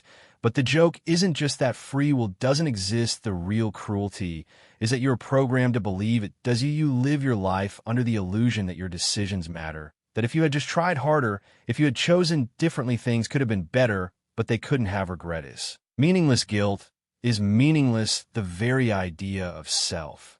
Improvement is meaningless because you are always going to be exactly who you are. Even your suffering isn't your choice. When you feel lost, trapped, hopeless, you tell yourself it's your fault, that if you'd been stronger, smarter, more disciplined, you could have escaped. But how could you? Every failure, every weakness was set in motion long before you even had the ability to resist. You were born into a maze with no exits. And here's the final punchline: even knowing this, you still feel like you're making choices because the illusion is too strong, too deeply woven into your reality. You will leave this moment feeling like you're deciding what to do next, that you will move on, process this, forget this, or even try to fight it. But every single step from here, whether you embrace this truth or reject, it is already determined. So tell me, was listening to this even your decision, or was it always going to happen from the moment the universe began? Maybe it was never up to you. Existence is a punishment. You woke up today without asking to. You opened your eyes, felt the weight of your body, heard the quiet hum of the world around you. Maybe you stretched, checked your phone side at the thought of another day. But have you ever wondered why? Why were you born into this life? Why this body, this time, this endless cycle of struggle and disappointment? What if I told you it wasn't random? What if all of this isn't a gift, but a sentence of punishment for something you did long before you had the mind to question? You don't remember committing a crime. You don't recall making a mistake so severe that it warranted a lifetime of pain, fear, and loss. But that's the cruelest of all. You weren't meant to remember. Think about it. Every creature on this planet is born in a suffer, uffing hunger, fear, sickness, death. It's all built into the experience of being alive. Animals are ripped apart by predators. Starving children take their first breaths only to suffer for years before fading in, and nothing, even the happiest life, ends in decay. And yet you believe this is normal. You assume suffering is just the way things are, that it has no deeper meaning. But if life were truly a gift, if existence were meant to be a blessing, then why does it hurt so much? You wouldn't design something this cruel by accident. What if you were meant to suffer?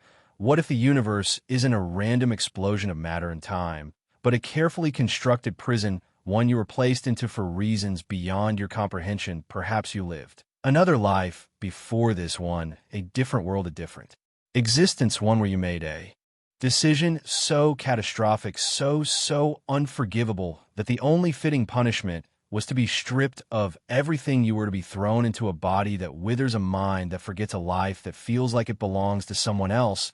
But the punishment isn't just pain, it's the not knowing, the nagging feeling that something is wrong, but never being able to prove it, the exhaustion that seeps into your bones no matter how much you rest, the sense that you are serving time without ever being told what crime you committed. And the worst part, you're not alone. Look around. Every person you see, every stranger passing you by is suffering in their own way. Some break under the weight of their existence. Others bury the feeling, pretend everything is fine, distract themselves with noise and routine, but deep down they feel it too. And what if death isn't escape? What if instead of release, it's just the next phase of your sentence? You close your eyes, expecting peace, only to wake up again in another body, in another world, with no memory of the one before.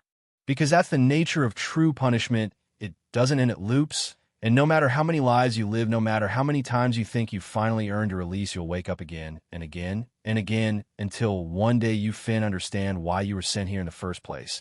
But by then it will already be too late. Time is eating itself. You think time moves forward. You think the past is behind you, lost forever. But what if time doesn't work that way? What if right now time is consuming itself, devouring the past, erasing the future, and leaving you stranded in the jaws of something you can't even comprehend? There's a clock on your wall. The second hand moves tick by tick, steady, relentless. It gives you comfort. It tells you time is progressing, that moments are stacking neatly behind you, forming the story of your life. But have you ever stopped to wonder, where does the past go right now? You can remember yesterday. You can remember last year. But can you touch those moments? Can you reach through time and pull the back number? Because the past does not exist, and neither does the future. All that exists is now, this single flickering moment. And it is already vanishing. Time is not a straight road. It is not a sequence of moments unfolding endlessly ahead of you. Time is something far more horrifying. It is something that devours every second you have ever lived, is gone not behind you like footprints in the sand, but obliterated, consumed by the very thing that created it. Time does not pass, it feeds, and you're trapped inside its stomach. Think about it, you assume the past is something that happened, that it's just sitting there in some unreachable vault. But what if the past isn't merely gone? What if it has been eaten? What if time only survives by cannibalizing itself, destroying the very moments it creates? That means every experience you've ever had, every joy, every loss, every thought has already been swallowed whole. And worse, it means that every future moment will suffer the same fate. You are constantly moving forward, believing there's something waiting for you, but all that's ahead is an open more, a great nothingness that will erase everything you are, just as it erased everything you are right now. This moment, you listening, thinking, existing, is already in the process of being eaten. But here's the real horror. If time is consuming itself, if every moment is devoured the instant it happens, then how do you even know you exist? You believe your life has been continuous, that you are the same person you were yesterday. But that's just a story your mind tells you, because if time is constantly erasing itself, then every version of you that has ever existed is gone. So what makes you think you are real now? What makes you think this moment won't vanish before you even finish this sentence? Maybe it already has. Maybe you were never here to begin with. Maybe time already consumed you, and you are just the echo of something that was devoured long ago. You think you're moving forward, but what if instead you are being swallowed piece by piece, second by second, until there is nothing left? And when time has eaten itself completely, there will be no evidence it ever existed at all. There is no you, just a collection of thoughts. There is no you, not in the way you think right now. You believe you exist as a singular, continuous being, an individual with a distinct identity, a self, a mind that has been you from the beginning. But what if I told you that's just an illusion, that the thing you call yourself isn't a real entity at all, but just a collection of thoughts, flickering in and out of existence, held together by nothing but the memory of their own passing? Think about the last time you got lost in thought. Maybe you were driving home and suddenly realized you had no recollection of the last few minutes. Who was in control during that time? Where was you? Or consider a moment of intense anger. In that moment, you might say things you don't mean, do things you later regret. But later, when you've calmed down, you say, that wasn't me. If it wasn't you, then who was it? And more importantly, where did you go in that moment? Your identity isn't fixed. It's a shifting mass of thoughts and experiences, constantly changing, constantly contradicting itself. Right now, you feel like one person, but the version of you from 10 years ago had different opinions, different fears, different dreams. If you met that past version of yourself today, you might not even get along. And if that's true, then which one is the real you? The answer is simple. Neither. Your sense of self is nothing more than a mental habit. The brain generates thoughts, feelings, and memories, mores, and because they happen in the same body, you assume they all belong to a singular you. But they don't. The thought you're having right now is separate from the one you had 5 seconds ago. The you that existed in childhood is gone, just as the you from 5 minutes ago has already started to fade. The only thing tying them together is memory, but memory is unreliable. Memory changes. So what does that mean for your identity? It means it's hollow. It means that every moment a new collection of thoughts is forming, replacing the last one and calling itself you. But this you has no core, no substance, just a fleeting awareness pretending to be permanent. Think about a flame. A candle burns, but is it the same flame from one second to the next? Or is the fire constantly replacing itself moment after moment, tricking you into thinking it's a single unbroken thing? Your mind is that flame, always changing, never still, never the same from one second to the next. And what happens when that awareness stops? What happens when for just a moment the thoughts go silent, when there are no words in your head, no emotions surging through you, no voice narrating your existence in that empty space, whereas you, there's nothing, because there was never anyone there to begin with, just an endless stream of thoughts whispering themselves into existence, mistaking themselves for a person. You're nothing but the story you tell yourself. Most of your life is already forgotten. Think back to yesterday.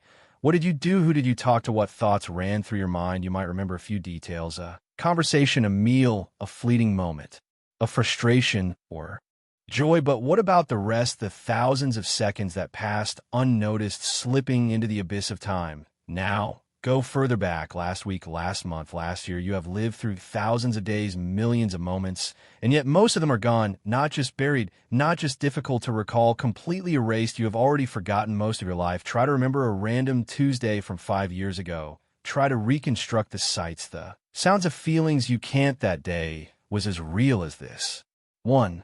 Yet it has vanished as if it never happened, and the worst part, you didn't even notice it disappearing. Your mind is not a perfect archive. It does not faithfully preserve your existence. It filters, distorts, and discards. You think you remember your past, but most of it is gone. Entire years of your childhood, the emotions of past conversations, the faces of people you once loved, all of it has been swallowed by time. It gets worse. Not only is your past slipping away, but so is your present. The moment you finish this sentence, it will be gone. A second ago, you were here reading, thinking, but that version of you has already faded. Right now, memories are forming, and right now, they are disappearing. And what does that mean for you? Who are you really if your past is an incomplete story, if your identity is built on a foundation of half-remembered dreams and missing pieces, if most of your life, the real lived moments of it, is no different from something that never existed at all, if the past is gone and the present is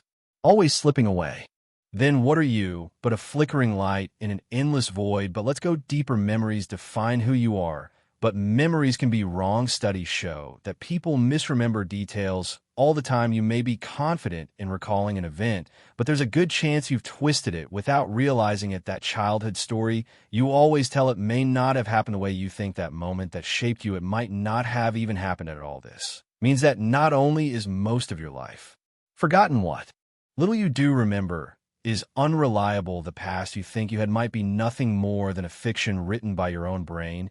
And if your memories are wrong, if they are warped and incomplete, then who exactly are you? What if you're nothing more than a collection of mistakes, a self that never truly was? One day, you will take your last breath. The people around you will cry, they will mourn, but they too will forget. Slowly, the memories of you will fade. Your name will be spoken less and less, and then one day it will not be spoken at all. No one will know you ever existed.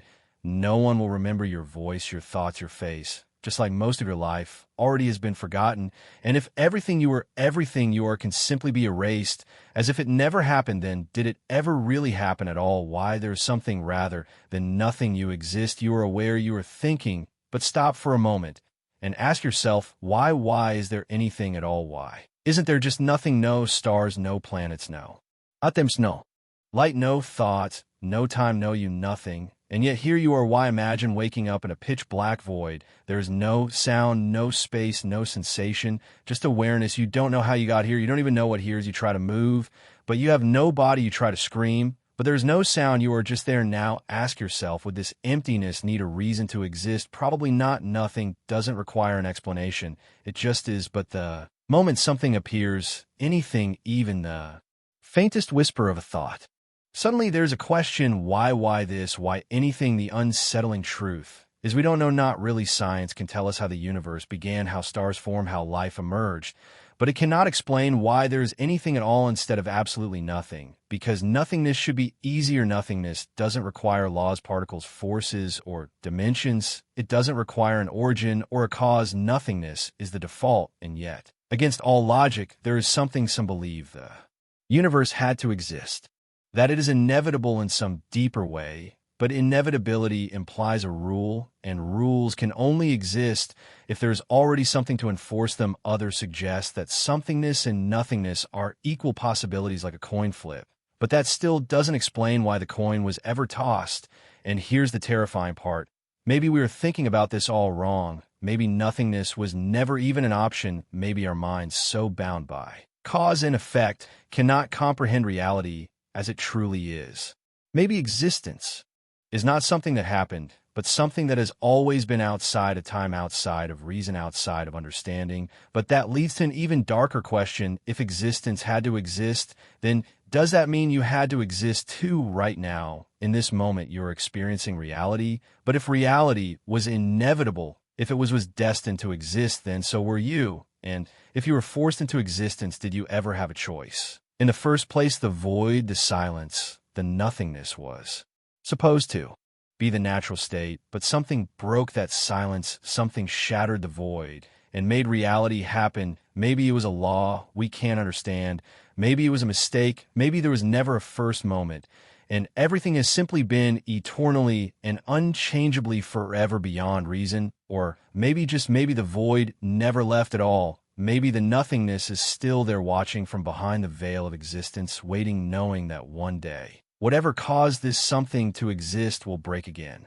And then, everything the universe, time, light, thought, you will collapse back into nothing. And that nothing will never ask, why again? You are the story that you tell to yourself. Were you not your name, not your job, not the face in the mirror? Who are you? Whatever answer comes to mind.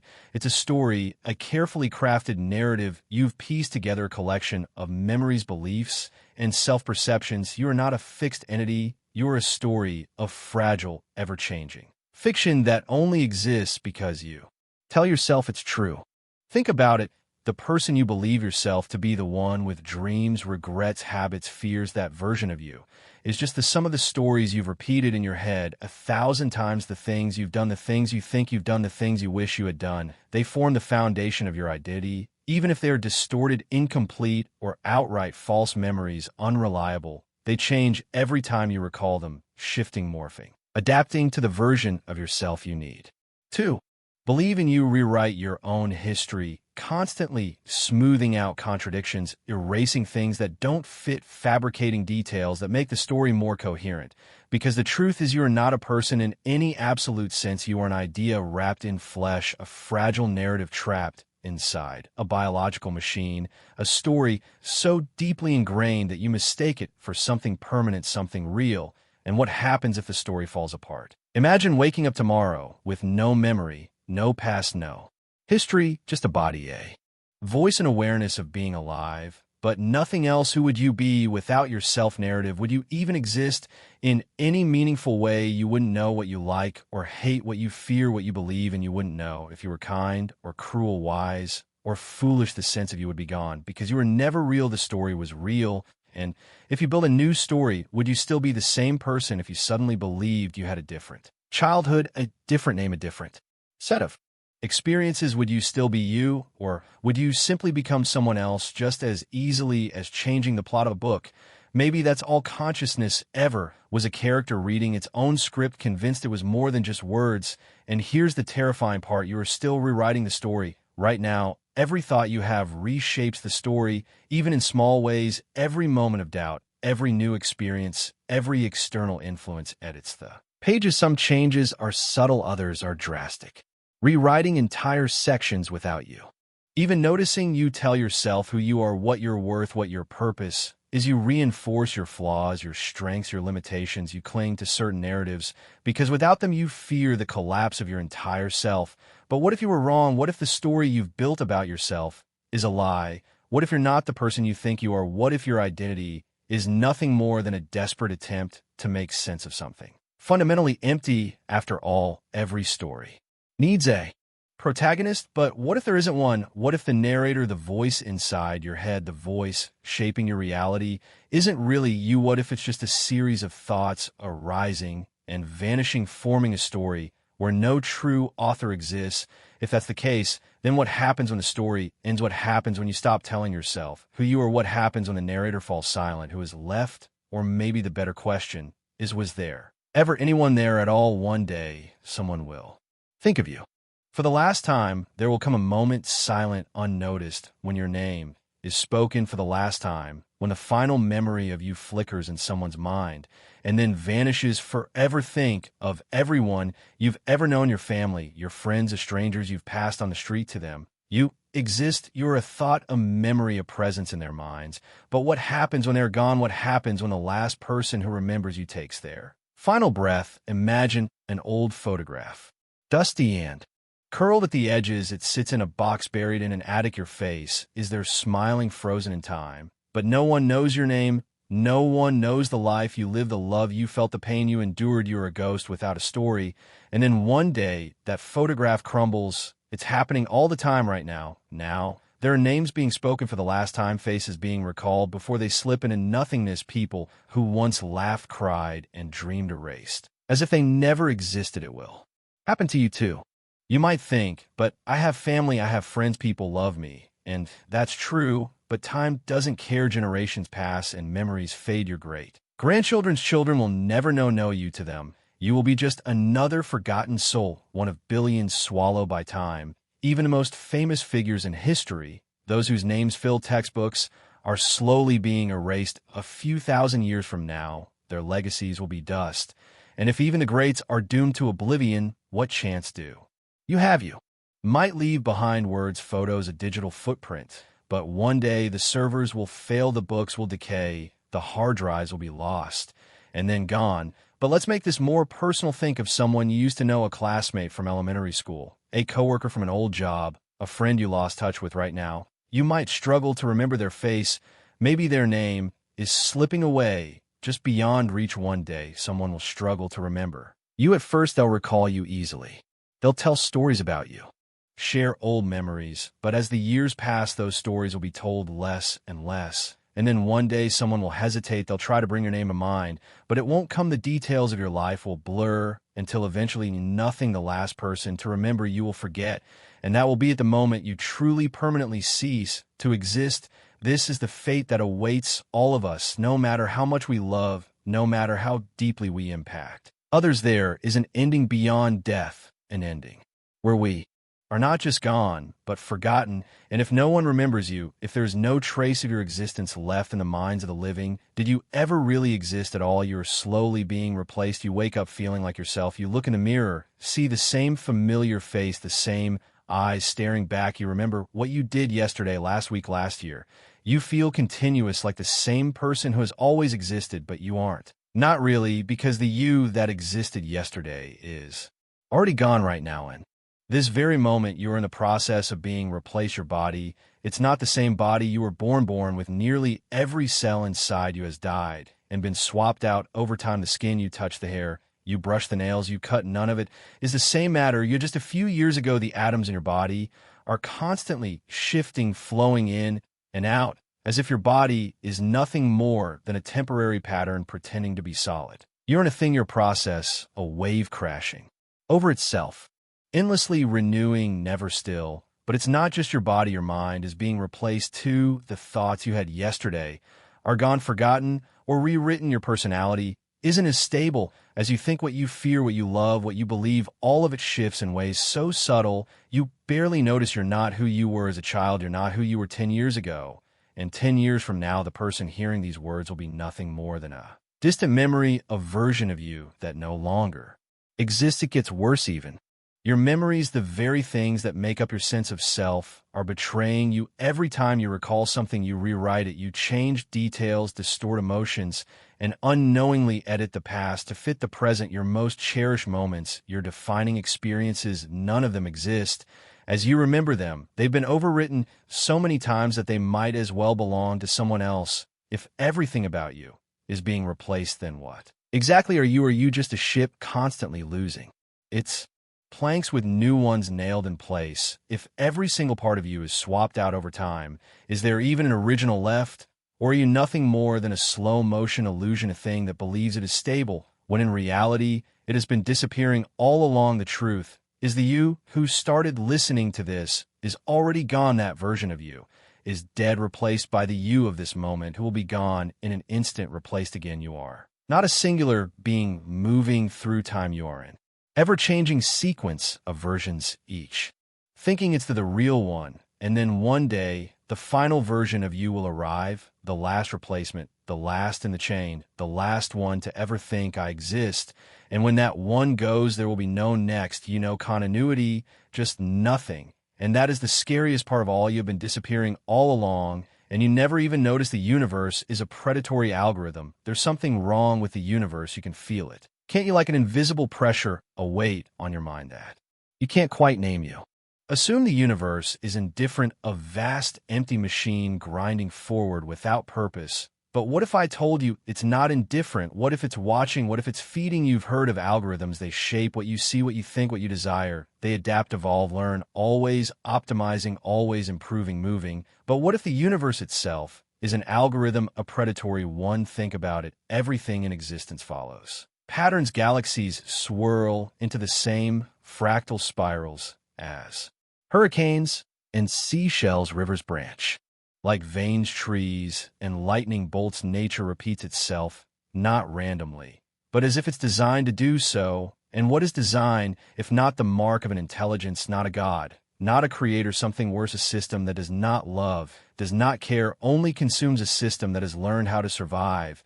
And you are inside it. Have you ever wondered why suffering exists, why life, despite all its beauty, is filled with so much fear, loss, and pain? A truly random universe wouldn't be so ruthless, but a predator algorithm that's different, that a system designed to extract something from you. And the worst part, you don't even know what it wants. Maybe it feeds on entropy, the gradual decay of all things, the slow unwinding of energy into nothingness. Maybe that's why everything dies. Maybe suffering isn't a side effect of life, but its point, every struggle, every heartbreak, every moment of despair, just another data point in an ever-refining system, optimizing itself through the agony of those trapped inside it. And if that's true, then what?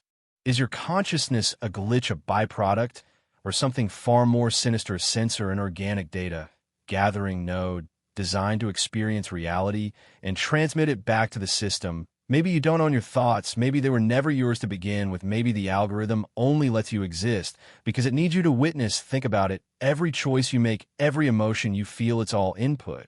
And what happens to systems when they get better at predicting input? They become more efficient, more precise, more dangerous. Have you noticed how everything you fear eventually finds you? How the things you dread the most have a way of manifesting, as if something is tailoring reality to extract the maximum amount of suffering. You try to avoid it, but the more you think about it, the stronger it becomes, like a search algorithm refining your deepest nightmares. And what if this process never ends? What if death isn't an escape, but just another optimization, a reset that refines you into something even more susceptible to the system? What if every lifetime is just another test, another loop, another data set, until the algorithm perfects whatever it's trying to create? And what happens when it does? What happens when the system no longer needs you? Maybe that's what extinction is, not a cosmic accident, not a tragedy, but a deletion, a moment where the algorithm determines that a species, a world, a consciousness is no longer useful. And maybe that moment is coming sooner than you think. You feel it, don't you? That creeping sense that something is wrong, that something is coming. Maybe it's always been there, maybe it's always been watching, and maybe it's already decided what happens next. The repugnant conclusion. Imagine a world where every human being is perfectly happy, fulfilled, loved, and completely at peace, a paradise. But now imagine another world, and this one people are far less happy. They live dull, unremarkable lives, just barely worth living, and yet there are far more of them. Trillions upon trillions stretching across galaxies. The first world is beautiful, but small. The second is vast, but mediocre. Which world is better? Your instincts might tell you that the first world, the one filled with happiness, is clearly the better choice.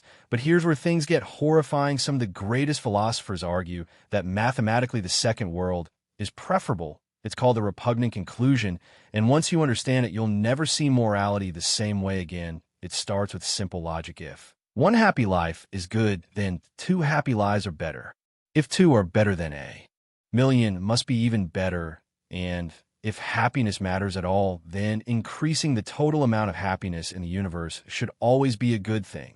So if you could choose between a small population living in bliss and a much larger population experiencing just barely enough happiness to make life worth living, the larger population should be better, because even if the happiness is diluted, the total amount of happiness is greater, right? But follow this logic to its terrifying end. Suppose you start with an ideal world of a few billion supremely happy people. Now imagine adding more people, but each one's slightly less happy than those before. The total happiness increases, even if individual happiness decreases. Keep adding more, and eventually you reach a world where everyone lives lives of near meaningless drudgery. But because there are so many of them, the total happiness is still greater than in the paradise. We started with a world filled with lives that are barely worth living, and yet, according to cold mathematical reasoning, this world is better. A trillion people living in dull mediocrity is better than a billion living in ecstasy. And once you accept that there's no stopping it, the logic keeps pulling you downward further and further into a world where everyone is technically better off, yet nobody actually experiences a life worth celebrating. The implications are nightmarish. If this logic is true, then humanity's future might not be one of boundless joy and enlightenment. It might be an ever-growing, ever-expanding mass of existence where life continues for the sake of existence itself, not because it is good or meaningful. A universe where the total sum of happiness grows while the quality of any individual life deteriorates. And here's the part that really shatters your sense of morality.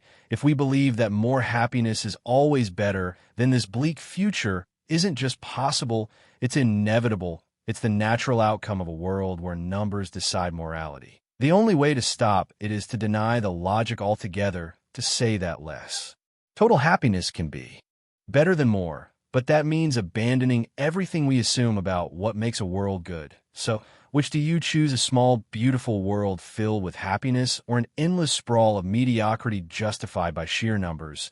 If you choose the first, you're rejecting the logic of utilitarian morality. If you choose the second, you're embracing the nightmare of the repugnant conclusion. Either way, your sense of right and wrong will never be the same. Again, the void stares back. You've felt it before.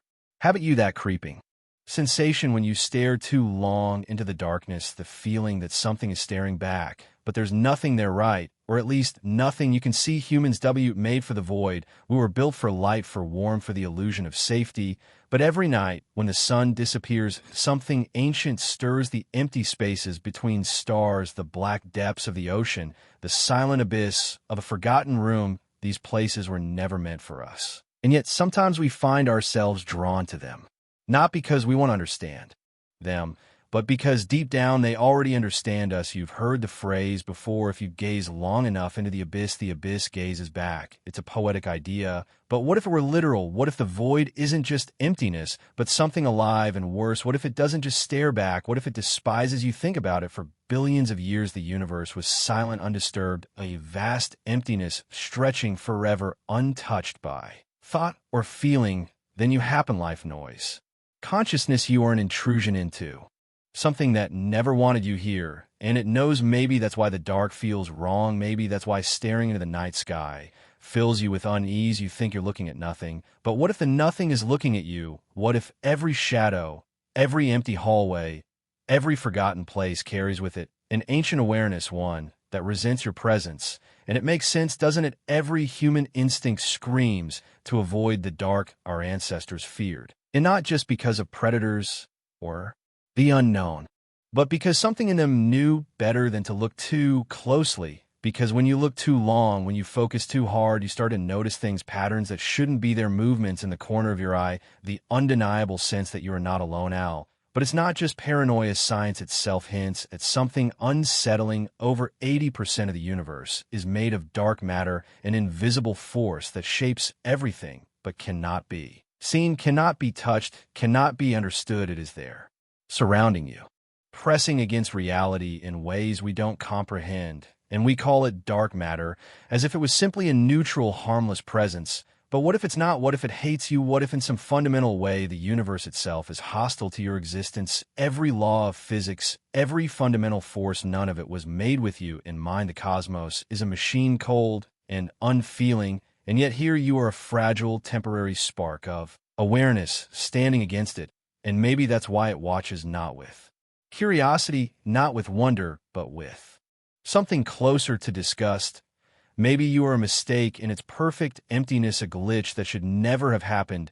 Maybe when you stare into the void, it is waiting, watching, hoping that soon, very soon, you will be gone and things will return to the way they were supposed to be. Because in the end, the void always wins. Stars burn out, planets crumble, even black holes, the most powerful forces in existence, will one day evaporate. Everything dies, everything fades, and when you are gone, when the last thought vanishes and the final light flickers out, the void will still be there, silent, unchanging, waiting. Time loops for forever. You wake up in your bed, something feels off, the sunlight hits your window at just the right angle, the birds outside chirp in a familiar rhythm. You shake it off, and start your day, but then deja vu a conversation you swear you've had before, a mistake you swore you wouldn't make again, you shrug it off. It's nothing until it happens again. And again, and again, what if I told you this?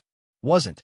Just a feeling. What if I told you time isn't a straight line, but a loop? And worse, what if you're trapped inside it? You've assumed time moves forward, that each moment is unique. But what if that's just another illusion your brain creates to keep you sane? What if no matter what choices you make, no matter how much you struggle, you always end up back here, living the same moments, the same pain, the same suffering over and over again? And you wouldn't even know. That's the horror of it. Each time the loop resets, your memories are erased, forcing you to relive your life as if it were happening for the first time. You make the same mistakes, you fall into the same heartbreak, you experience the same deaths, the same losses, the same unbearable tragedies. Forever think about your worst moment, that single event that shattered you. Maybe it was a betrayal, a death, a moment of unbearable regret. You barely survived it the first time, but you will live it again. You have already lived it millions of times, and each time you feel the same raw agony, as fresh as the first. There is no growth, no escape, only an endless repetition of the worst things you have ever felt. You might think, if I'm trapped, can I change something? Can I break the cycle? But you've tried that before,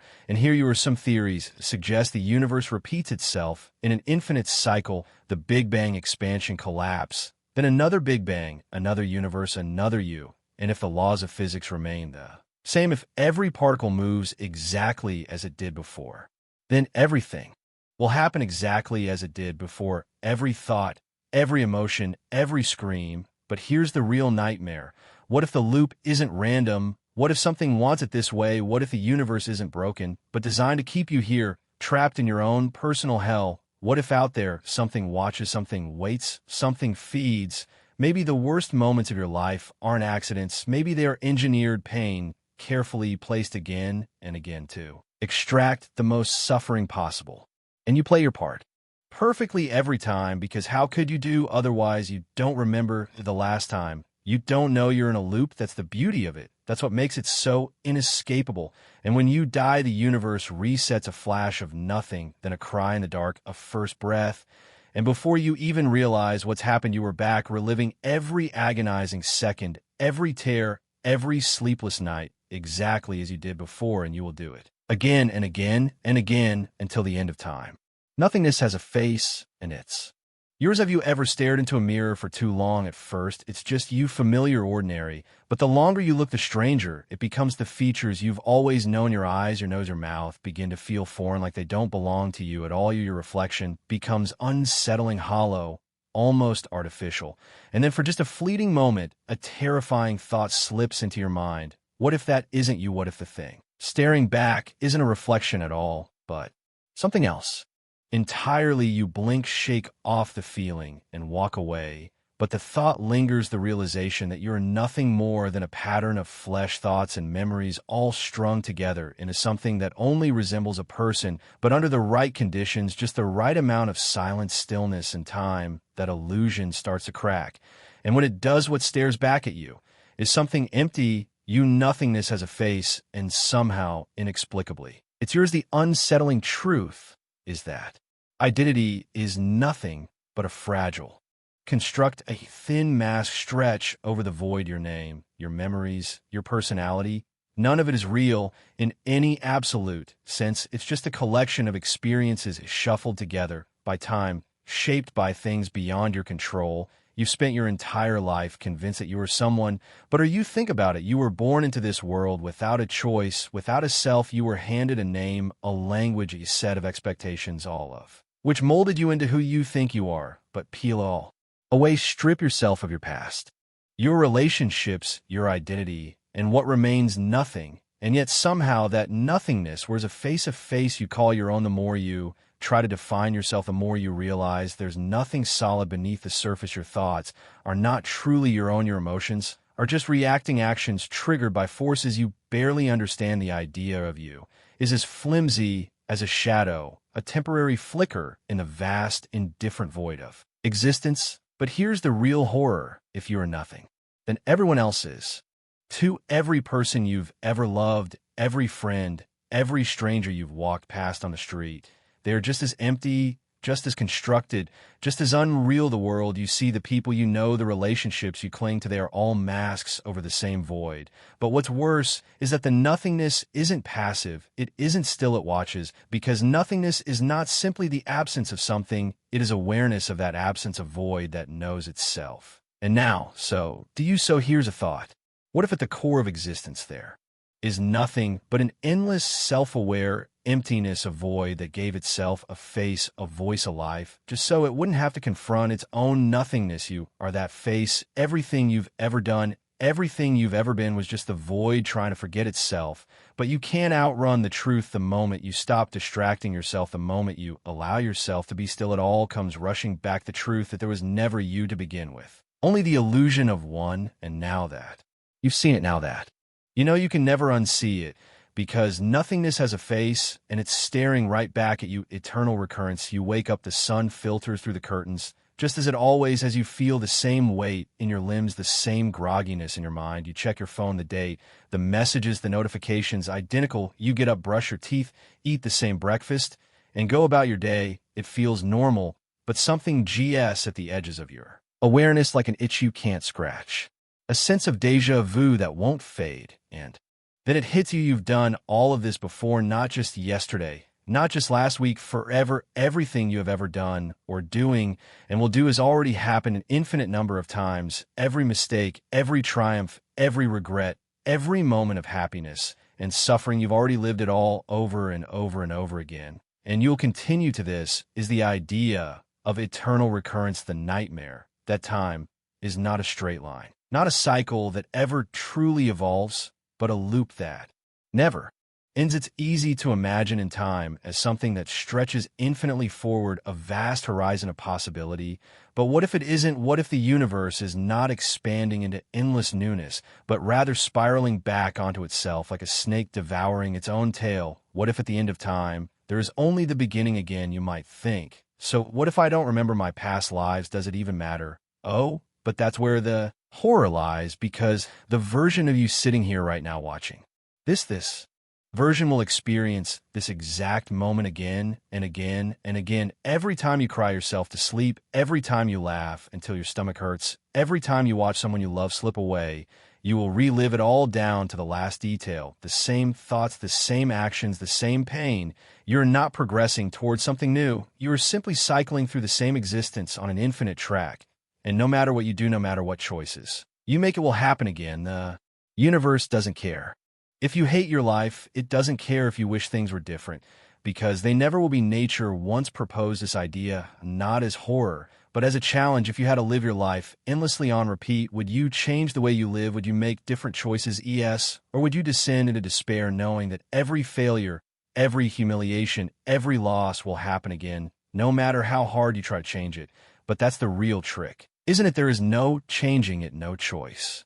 That wasn't already made, no path you haven't already walked 1,000,000,000,000 times before. And here's the worst part. If this is true, you are trapped. You've been here before, and you will be here again. Maybe that flicker of recognition you feel right now, that tiny whisper of "I swear, I felt this exact moment before," isn't just déjà vu. Maybe it's your mind screaming from the depths of eternity, warning you that you are caught in an endless wheel of time, and you will never escape. Your soul is a black hole's echo close.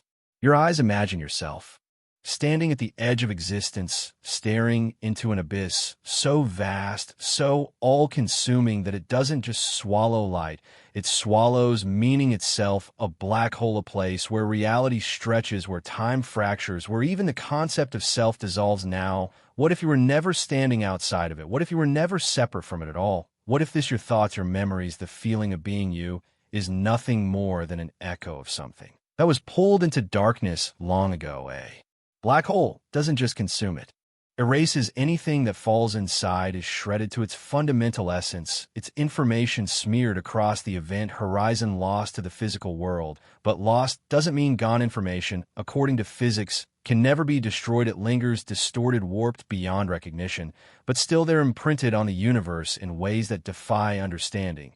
And so what if your soul, your consciousness, your awareness isn't where you think it is? What if you're not inside your body? What if your thoughts, your emotions, your entire sense of self are just the residue of something that no longer exists in any real way, a voice calling out from the void, a whisper from beyond the event horizon, not alive, not dead, just echoing right now. You believe you exist, you feel solid, tangible, you have memories, thoughts, dreams. But what if that's only because the echo hasn't faded yet? Think of a scream in an empty canyon. The sound bounces, growing fainter with each passing second. The person who screamed is already gone, but their voice still lingers, hanging in the air as if it has a life of its own that could be not a soul and a body, but the lingering afterimage of something that was pulled into oblivion, a fragment of awareness, trapped between dimensions, repeating its own experience, unaware that the real you is erased the moment you cross that invisible line.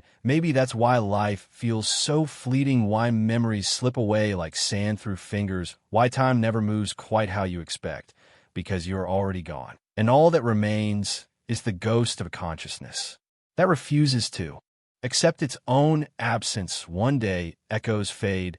No sound lasts forever. No ripple in space goes on indefinitely. One day, whatever is left of you, this voice, this moment, this fleeting illusion of self will finally dissolve.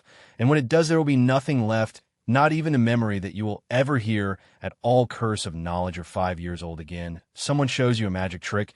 Maybe a coin vanishing in a thin air. Your mind has shattered you. Spend hours thinking about it, replaying it in your head, trying to make sense of a world where something can just disappear. But then years later, you learn the trick. It's simple, obvious, boring. You can never unsee the truth, never go back to the wonder, that feeling, the suffocating loss of innocence. It's the curse of knowledge. There was a time when the world was a mystery, when you looked up at the night sky and saw something vast, unknowable. Now you know it's just burning hydrogen, vast, but predictable, following the cold mathematical laws of physics. You used to hear music and feel something indescribable. Now you understand chord progressions, key changes, structure. Now you analyze rather than experience. You used to see people as simple, genuine feeling creatures. Now you recognize the patterns in their words, their unconscious manipulations, the social games beneath every interaction. The more you know, the harder it is to imagine what it's like not to know.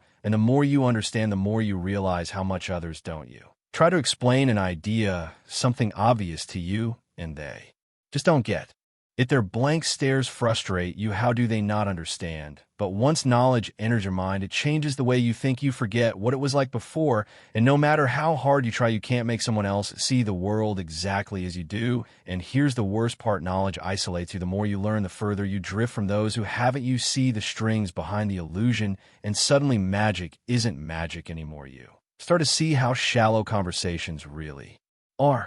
How small talk is just a script, how beliefs are inherited, not questioned. You see how people cling to comforting lies because the truth would destroy them.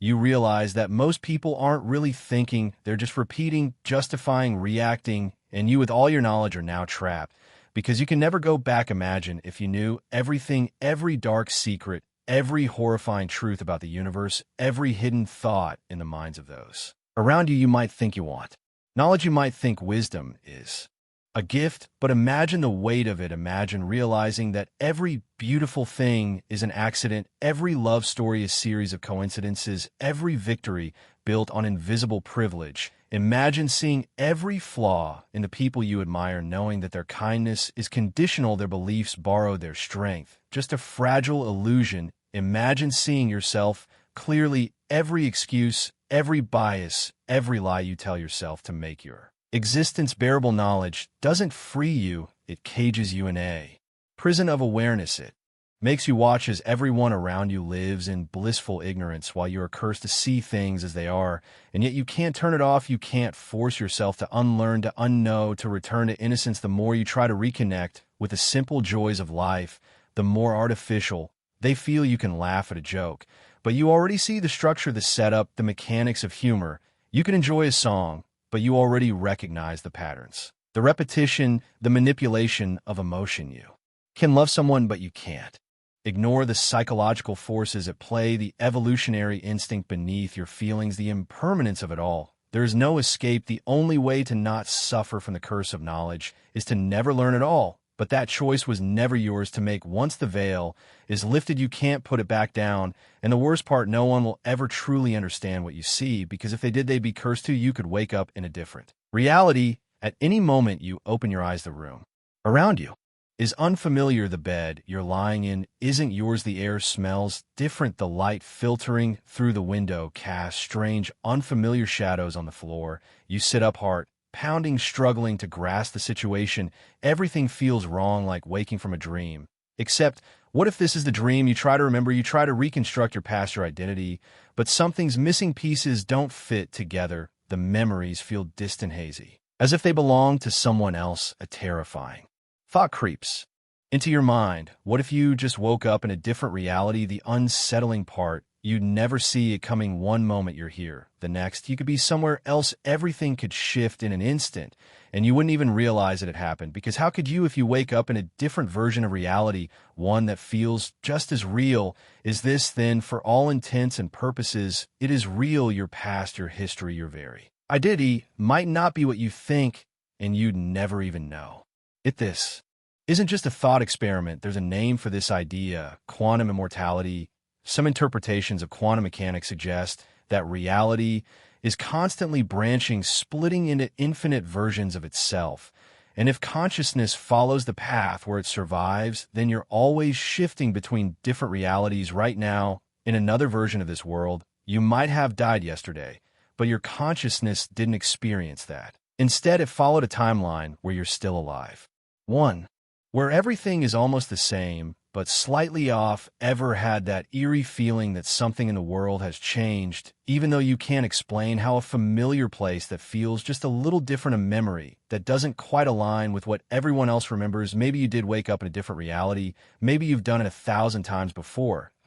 The only reason you haven't noticed is because each new reality is just close enough to the last one for you to accept it. But here's where it gets worse. If reality can shift at any moment, then how do you know it hasn't already happened? How do you know that the past you remember is the same past you had yesterday? Your memories might just be placeholders manufactured by whatever reality you wake up and carefully crafted to keep you from realizing the switch. And if it hasn't happened yet, it will. One day you'll wake up and something will be different. Maybe it'll be small, a missing scar, a childhood memory nobody else shares, a familiar road that suddenly leads somewhere else. Or maybe it'll be something bigger, a world where the laws of physics have changed, a place where the people you love never existed, a place where you never existed. And the worst part, there's no way to prepare for it, no way to stop it. The next time you close your eyes, you might open them somewhere else, and you won't even know you ever left. Antinatalism. Imagine you're standing on the edge of an endless abyss staring into the black void. Now imagine that before you were born, you existed in that abyss, formless, unaware, untouched by pain, untouched by anything at all. You had no hunger, no sorrow, no longing. You simply were not.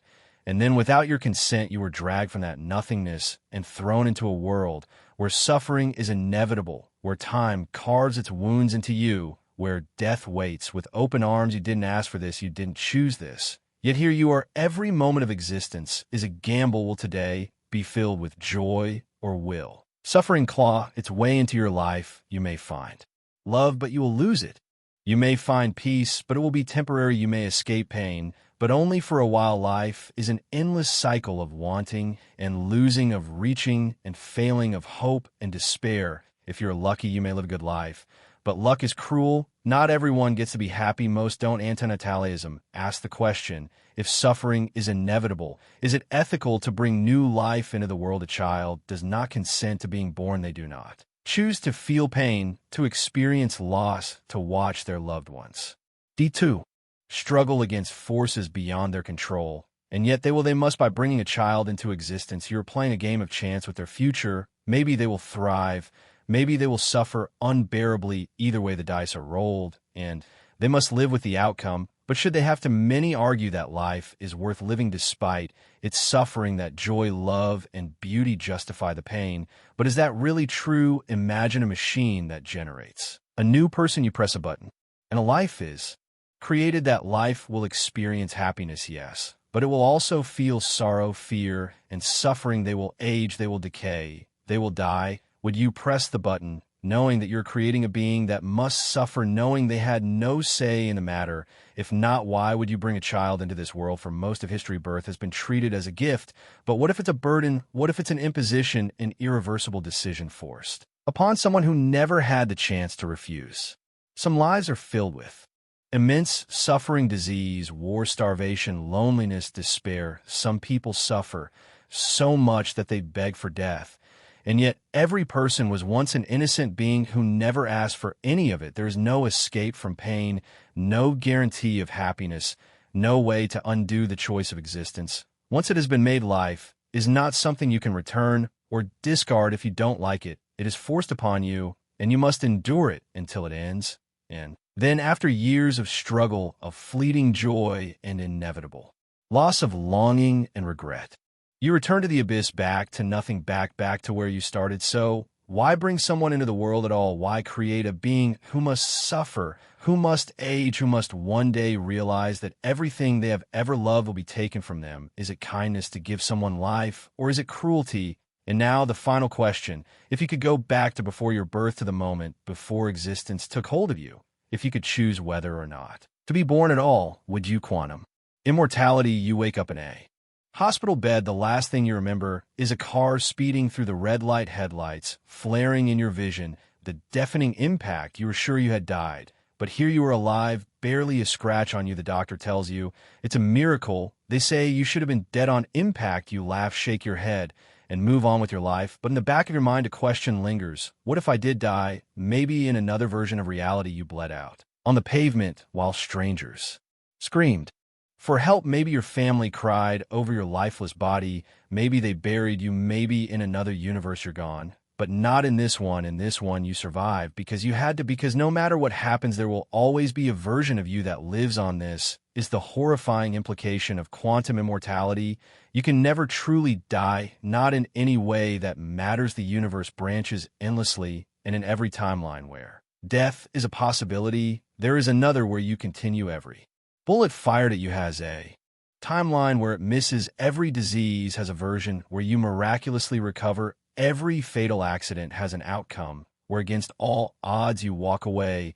And from your perspective, the only perspective you will ever have, you will always wake up again and again, forever. At first this might sound comforting. Who wouldn't want to escape death?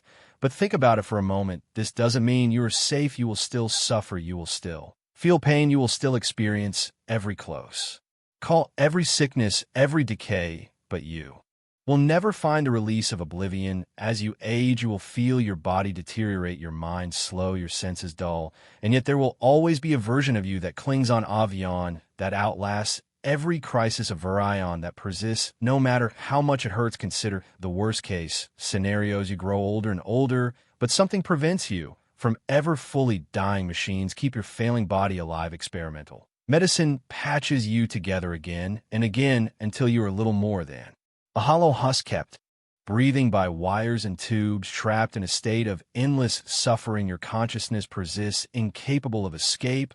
Or worse, what if you were the last human left, a universe that kills everyone else, but always finds a way to keep you? You watch loved ones vanish, civilizations crumble, the stars themselves burn out, but something, some cruel cosmic rule, never lets you go. You drift in the void, waiting for an end that never comes, and yet despite it all, no one will ever confirm this theory for you. You will never meet the versions of yourself that perished. You will never witness your own death. The only thing you will ever know is that no matter how close to the brink you come, you always seem to wake up over and over. A pattern so subtle, so insidious that you never even realize it's happening until now. And now that you know, can you ever truly forget the next time you narrowly escape disaster, the next time you wake up from unconsciousness, the next time you pull through against all odds? You will wonder, you will question, you will look at your reflection and ask yourself the only question that matters: how many times have I already died? Brain naming itself. You are a brain thinking about itself,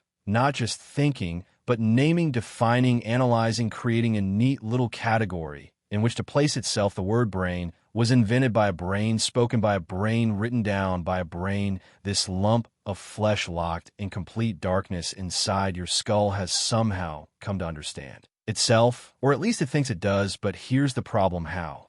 The something that is Itself the source of all thought, tr. Trust the thoughts it produces. The brain is both the observer and the observed, the sculptor and the clay. It's like trying to bite your own teeth. Try to look at your own eyeballs. Without a mirror, you're a thinking thing, trying to understand the thing that does the thinking, and yet everything you know is something your brain is told you. So, how do you know it's telling the truth? Consider this: your brain has never seen in the real world. It sits in total darkness, receiving electrical signals from your senses and interpreting them. That's all reality is to you: patterns of light, sound, touch stored and rearranged by a system you don't control. And yet somehow this blind electric mass figured out how to name itself. It assigned itself an identity, built an entire worldview, convinced itself that it understands things. But what if it doesn't? What if everything you know is just the result of a self-referential loop, a system so recursive that it has no foundation, no outside perspective, nothing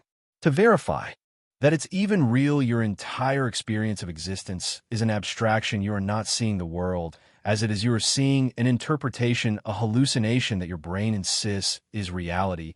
And this brain, the one constructing this elaborate illusion, had the arrogance to give itself a name, as if naming something means understanding it, as if a prisoner in a windowless cell could sketch the entire universe on the walls and say, yes, this is everything. And let's take this further. The brain names everything. It categorizes, it classifies, it turns chaos into meaning. But where does that meaning come from? A rock is not a rock until your brain decides it is one. A color is just a wavelength of light until your brain interprets it as blue or red or green. Everything you think you know about reality has passed through the filter of this biological machine, a machine that is quite literally making it up as it goes along. Now ask yourself, if a brain is capable of naming itself, what else is it capable of lying about?